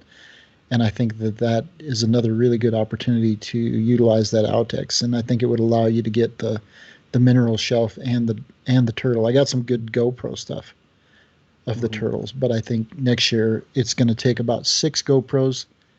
And so I'm going to need all of you to send them to me, because I'm not going to buy 6. And then I'm going to try the Outex camera as well. No, I think you need that really Outex, because you just need a bigger element on the end of your lens to get that split shot. I don't think that. you do. I think the GoPro is just too small to get that. It's too small. That It look. won't work. I mean, I've had some success with the GoPro putting, you can get a dome for the GoPro. And I've had some success with that for sure, doing splits of salmon. I've used it more for video, but I've had some success with that for sure. But I think, with the SLR, how big is the dome on that? And the Outex, it's not like a full 8-inch dome. No, is it? No, it's not a full dome, but you can buy, it's probably a 5-inch dome. Yeah, and that was good enough for your wide angle lenses. And then, for like a 24 to 70, it's just got a flat element that goes in front on the lens. Yeah. That's an interesting little thing, because, housings are so prohibitively expensive, and something that most people don't use often enough to justify, myself included. I mean, as I would love to get one, but yeah. So we talk about that all the time. But for me, going back to your question, not necessarily a favorite species, but my favorite behavior of any species to capture is just breeding season. Yeah. And it, for me, it starts in the spring with swift fox in, February. I still have not caught the wolves. I have, that same friend that I talked about, Sam, he goes up in the, late winter, early spring to try to capture the wolf breeding season. And then, it rolls right into grouse season, grouse and turkeys, black bears in the spring as well. And then you go through the summer and you hit, August, September, and that's my favorite time of year, because it's all the charismatic megafauna starting at the end of August, running clear through what we're in December now, and I'm about to go back out for the sheep rut one more time. Sheep and goats, and they're all breeding all fall. And that's my favorite activity, because the animals are so active, and they really, even in areas that are not protected or they're not habituated, you can still get good images, because those animals are so focused on, the task at hand. I can, every time I'm out trying to capture a breeding season of anything, you can hear David Attenborough in the back of your head talking about fighting for the right to propagate the species. I won't even try the accent, but I heard that so many times growing up, and right from Mutual of Omaha right through National Geographic and now Planet Earth. You can still hear him say it. He says it all the time. Yeah. But that is definitely my favorite behavior to capture. Yeah. Just because there's so many opportunities.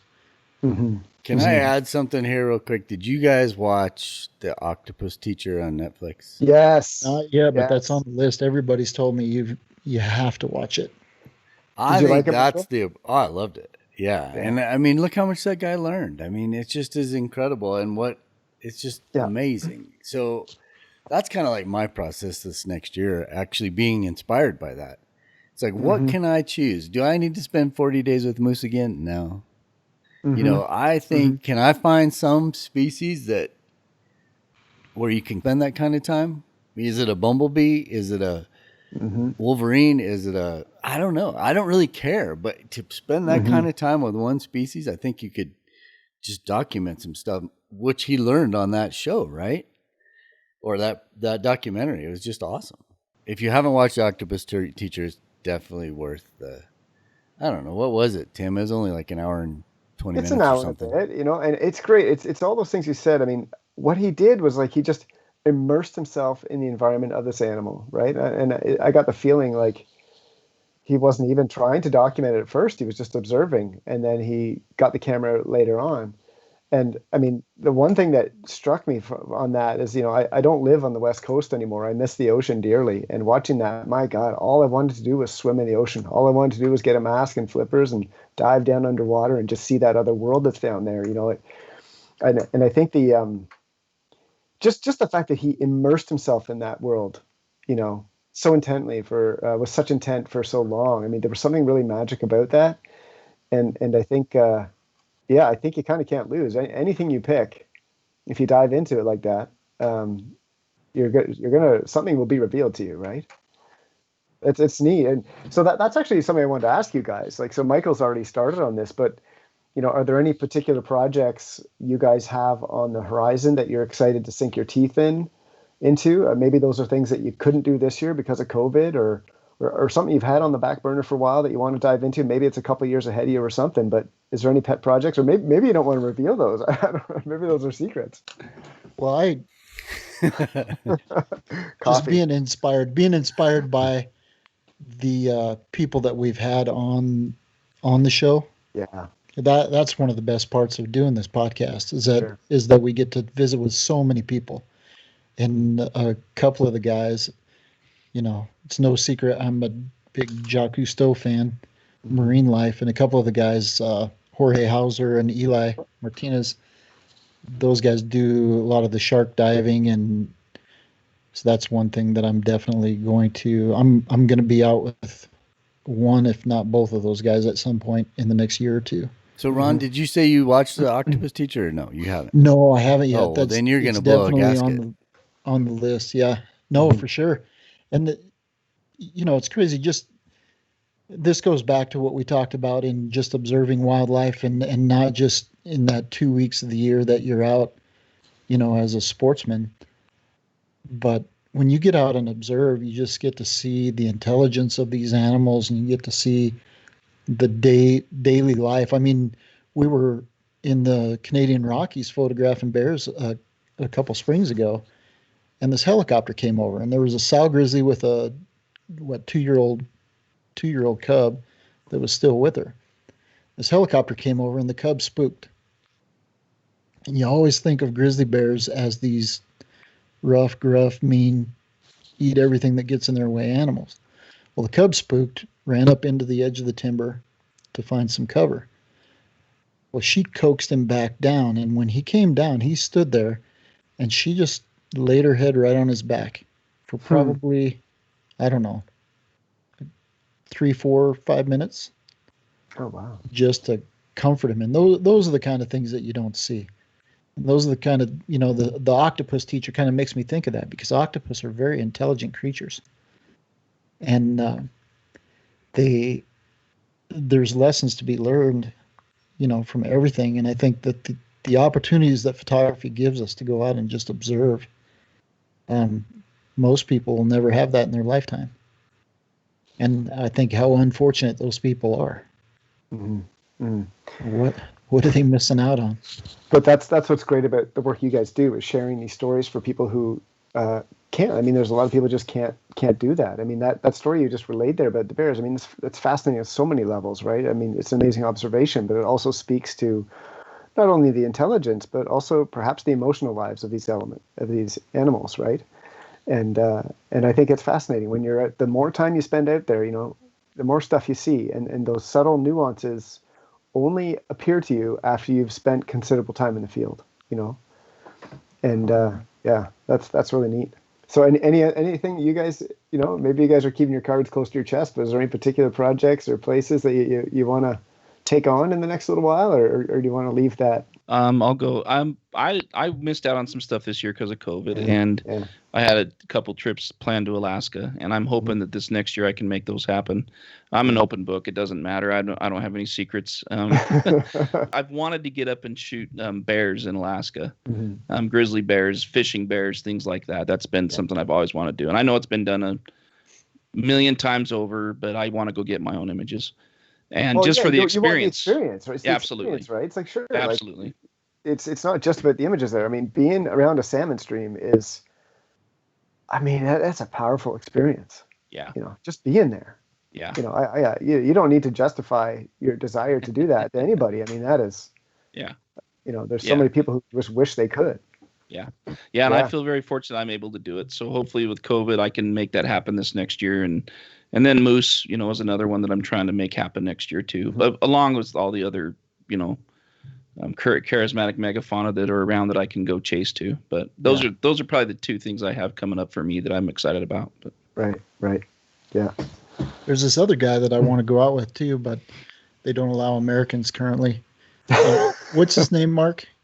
Canadian wildlife guide that guides for spirit bears and coastal wolves. And yeah, exactly. I haven't seen him in a while. Don't know that. Nobody's seen him. His whereabouts are unknown. That's definitely a trip that's on the radar too, for sure. Yeah. Well, you guys are welcome. It would just be amazing for you guys to come up. I'd love to host you up there, and hopefully things will come around and we can make it happen. Yeah. I'm curious to back up a little bit and ask you guys. I mean, you guys all started shooting stills. Obviously, I know Michael does a lot of video. I don't know that about the rest. I'm assuming you guys are all doing video in one way or another.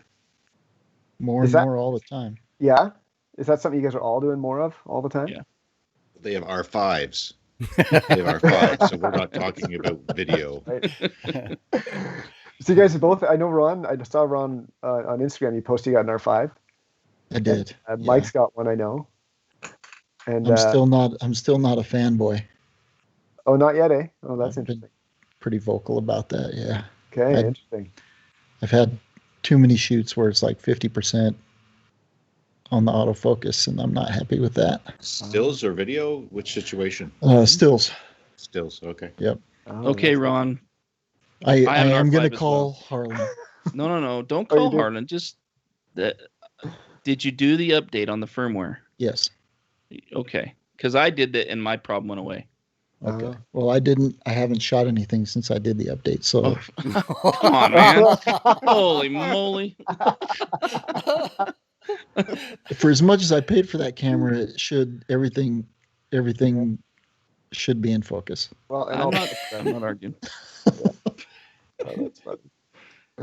So is there other gear that you guys like, is there other, everybody's shooting video, there's all this stuff happening. Obviously you guys have talked about the R5 a lot on the podcast, which has been really interesting to listen to. And it's a bit hard to listen to because it, makes me yearn. Too much probably, but Come on, Nikon. Yeah, come on. But is there other novel gear that you guys are excited about that you can see it opening up new opportunities? I don't know what that might be for you guys, like drone or underwater stuff. Action cameras. Action cameras. Yeah. I love action cameras for storytelling and for trying to get different video perspectives of these animals. Mm-hmm. It's a whole new, drones are too, but a whole new opportunity that we cannot capture with telephoto. And we can create a certain type of format of video with telephoto lenses that we use for the still photos as well. But the action cameras, they're a lot of fun to use in the field. And even here's the scary thing. I don't want to pretend I'm a wizard and can see into the future, but what happened from film to digital, and we love our camera gear, and obviously there's going to be certain professional and commercial applications that will require high-end video, but what the heck is happening with smartphones, and what's that going to look like in 5 years from now? When I hear that they can do a 10 times magnification kind of thing, it's going to be scary. I mean, there's such a swing in this profession already with the capability of modern digital cameras and now the mirrorless. But the smartphones are so good at capturing everything but something far away. Yeah. So where's that going? So I'm excited about that, and storytelling is fun with them. Sorry, guys. Yeah, no problem. The football field in my hometown there's a big hill across from where the high school is. It's called T Hill. And it's probably, 500 feet, 400 or 500 feet. So up at the top, there's a parking lot. The football field was named after my dad. So there's this big archway that's got his name on it. This friend of mine from high school, he works for Samsung. So he had the Note 20 now or something like that. Anyway, he's up on top. That phone has an 8K sensor in it. What? He takes a picture of the football field that's probably pretty close to a half mile away. He zoomed in and sent me the picture of the arch that has my dad's name on it. Wow. with the phone. So what Wow. you're saying, Mark, I think you're spot on.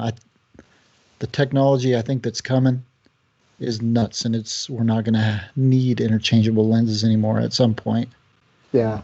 you're going to be able to get this 8K footage with a zoom button. It's crazy. I mean, you know, we last time I was out guiding last fall, we were, you know, standing around there in between bears or wolves or whatever it was, talking about this, you know, this revolution coming, or that we're sort of midway through with the mirrorless thing, and then we're saying, well, you know, I mean, the real thing is that, you know, before too long, we won't have to carry around these big, heavy camera bags. We'll just pop a phone in our pocket, and there you go. Yep. You know, and it'll feel so much less significant because we're not carrying these big, heavy bags. You know. Well, I think a lot of that just speaks to it's like Mark said earlier, it's the storytelling, right? It's more, the story's the most important part. And I just heard today, and I don't know how long it's been out, and I haven't even checked into it. So this is just hearsay. But one of my buddies called me and she said, hey, did you hear that there's this new thing called Discovery Plus? And I'm like, what's Discovery Plus? And she's like, apparently they've hooked up with a bunch of YouTube filmmakers that are going to create natural history programming that then will go on a new channel called Discovery Plus. So if that's the case, I mean, I guess it just speaks to, you know, a lot of these guys on YouTube are not the big lens toting, you know, it's all about story. And yeah, you get those few shots that you need to illustrate it, but it's more about the adventure. It's not as much about one particular shot or one portrait or one whatever. It's that adventure or that experience that you had to, and you just relay that experience and be able to share that with people. And these little action cameras are what do it, you know, or the phones. You could shoot. I've shot whole projects for big corporations just on phones because that's what they wanted. And they're fine with it. They just wanted that feel, like that was specifically what they asked for. Well, part of it was they wanted the speed of the turnaround. And so I was able to shoot it and deliver like throughout this event. It was during the World Series, so we were shooting throughout the World Series at a particular location, and we didn't know who was going to win, right? So we were shooting. I don't even remember who was playing. It was like Cleveland and Boston. I don't know. I don't remember. But they were both playing, and we had teams at both places, and we had to be building because they wanted a video out 30 minutes after the game was over. So the only way I could do that is to shoot short clips on the phone, email them to my editor back in Denver, and he's building 2 timelines simultaneously because we don't know who's going to win the game, and it was Game 7. So that was the only way we could do it is through the phone, and they were totally. And the product, you look at it, especially if you're consuming it on a phone, which most people are consuming a lot of their stuff right on a phone. You know, it doesn't really matter. So. Yeah, I think we just got to look at it more about the storytelling. And I heard a stat, and maybe I said this on the podcast not too long ago. If I did, I'll just take it out of the podcast. But I heard a stat, and I don't know if it's true. 33% of the people in North America have never seen a cow. What? Really? If that's true, what is the percentage that have never seen an elk or never seen a moose? Or never, you know, could you say 75% of people in North America have never seen a wolf? I would say that's probably legit. Higher. Yeah, I bet you're right, Mark. I bet it is higher. Yep. So moose is higher.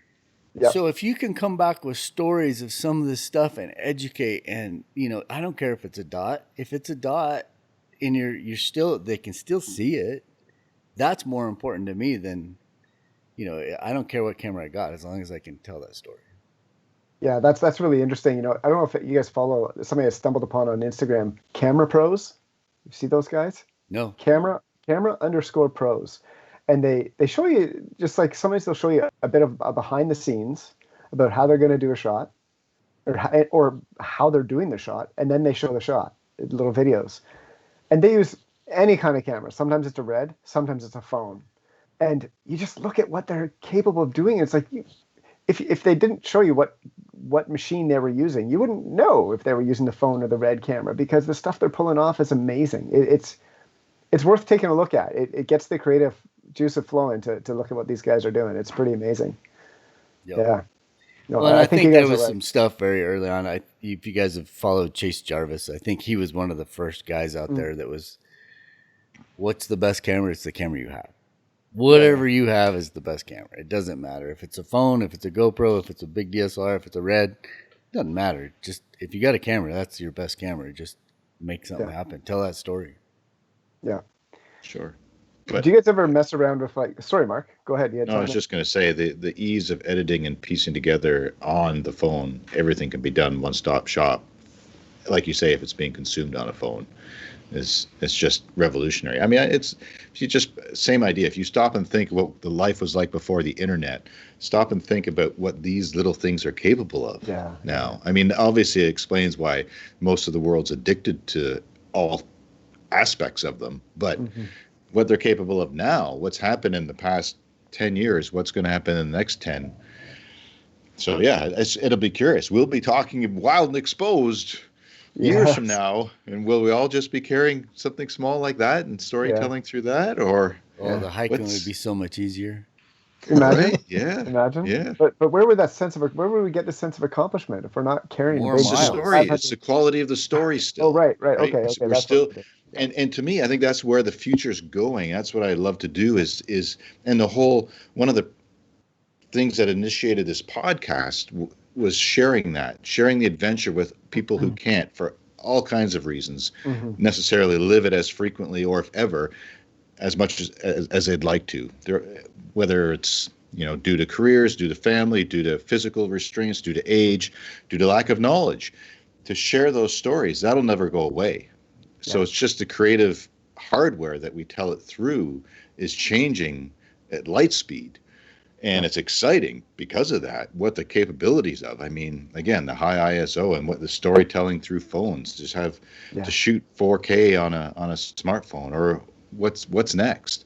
So I don't think that's going to change. And that's the excitement. One of the things about our podcast, I mean, I love, as Ron mentioned earlier, meeting so many wonderful, passionate, diverse people across this planet who we have the privilege of having on as guests and hearing about their lives and what fuels them. But another important part of our show is the excitement around the technology and the gear that really we can't describe how fast it's changing. To expect a new action camera every year and a new phone every year, that's going to be a big step forward. And then what's happening with mirrorless cameras, and our DSLRs obsolete, and how long will mirrorless cameras be relevant with phones? It's super exciting to follow that, and we all do on YouTube. I mean, there's so many channels to watch and digest and get a variety of feedback.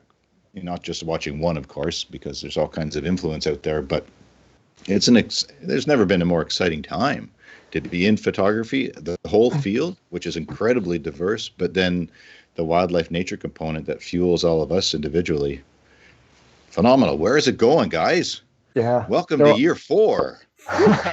So exciting. But I think, that what you just said actually got me really excited about, just like how you're saying that there's never been a more exciting time to be involved in this, because of the technology and everything that makes possible. And yet underneath all these exciting advances and all these different things we can do, which are mind-boggling, is that fundamental principle of telling stories, right? That's what makes things resonate. Like sometimes it's a particular image that can just tell a story, or sometimes a body of images, or whatever it is, or video, whatever.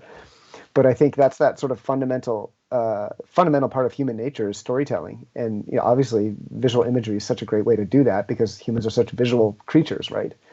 And just with the parade of riches of technology that we have, I mean, there's so many powerful tools that are in our hands. I look back, I look at some of the things people are posting now, different trips and stuff they're doing. They're making these amazing videos. They're sharing people. They're inspiring people. I'm like, man, I sure wish I had that technology, when I was doing some other trips, earlier in my life. I sure wish I could have shared the experience with more people, and in some respects, some of those adventures I did were almost just purely selfish pursuits. And I don't think there's anything wrong with that, but it's nice to be able to share those things. And some people do that really well from a place of generosity. Other people do it for their own self-interest. And I think everybody can see through that pretty quickly. But it is amazing, like you say, all the things that are possible. What has sparked that interest in planet Earth? That's where I love channeling that. And there's never been a time that we can share it virtually real time if we choose to, and inspire people to care about what we care about. And what's interesting about that, because when I was a kid, it's like, I don't I watched like the nature of things up here in Canada, a nature show, or I'm sure I watched, David Attenborough or whatever. But those, my dad and my grandfather were naturalists, and so they talked about nature and they took me out to do stuff. But watching those documentaries really was a big part of why I got interested in the outdoors.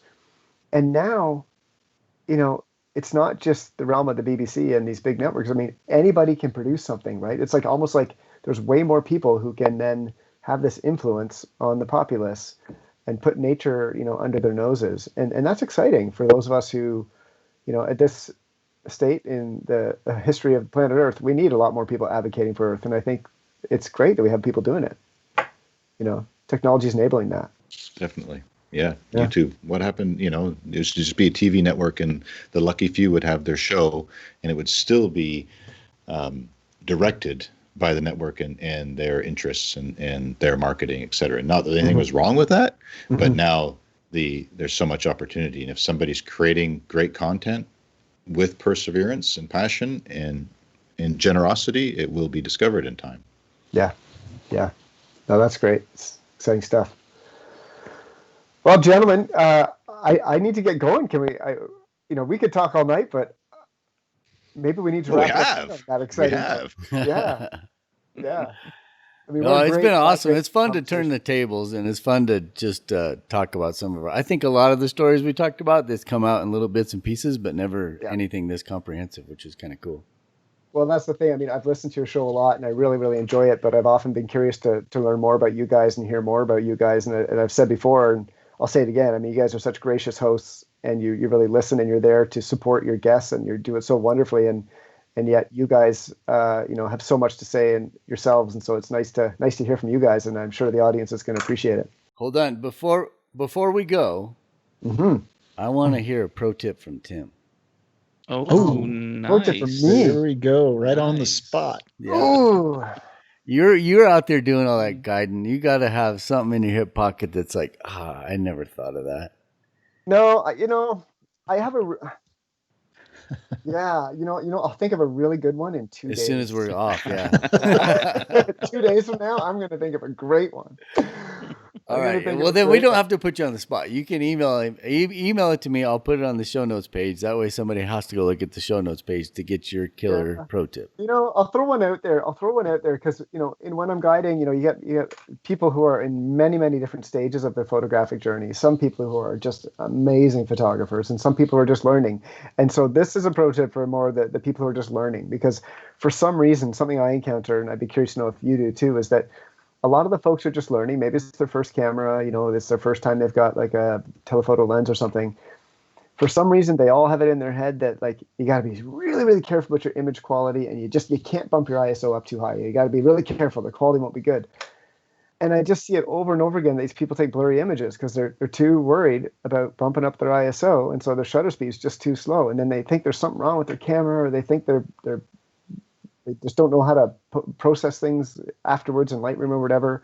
And it just comes down to the fundamental principle. You got to be shooting fast enough to stop the action. And it's a basic thing. But like, if you're worried about noise, would you rather have a little noise, or would you rather have a blurry image? We can do things about noise. You can't fix a blurry image.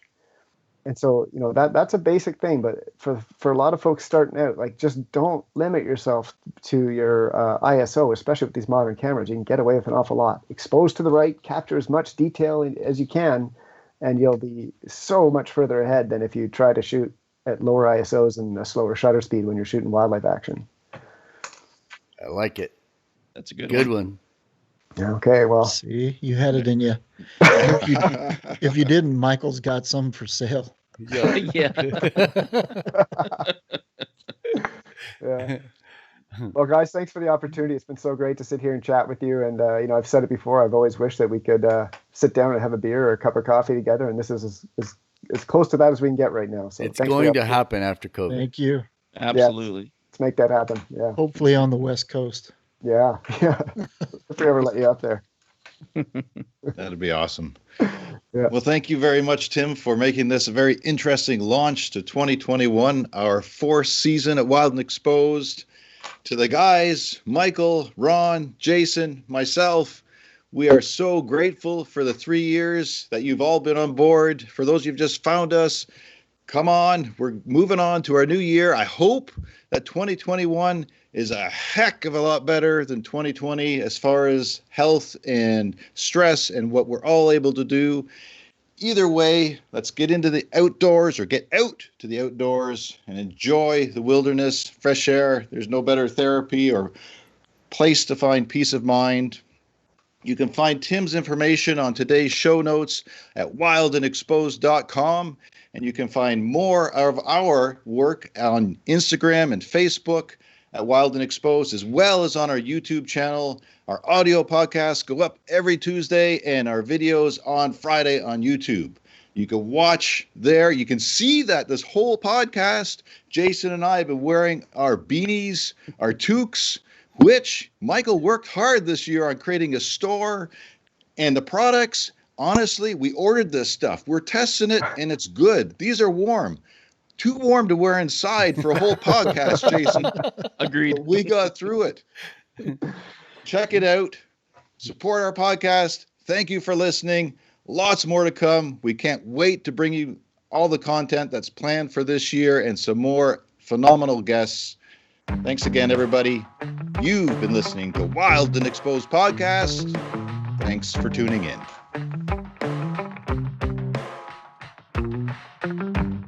We got our windows down, driving down the 405, sing along to the radio. We're gonna make it someday, nothing's gonna get in our way. We will be the biggest band in town. Round and round the world we'll go.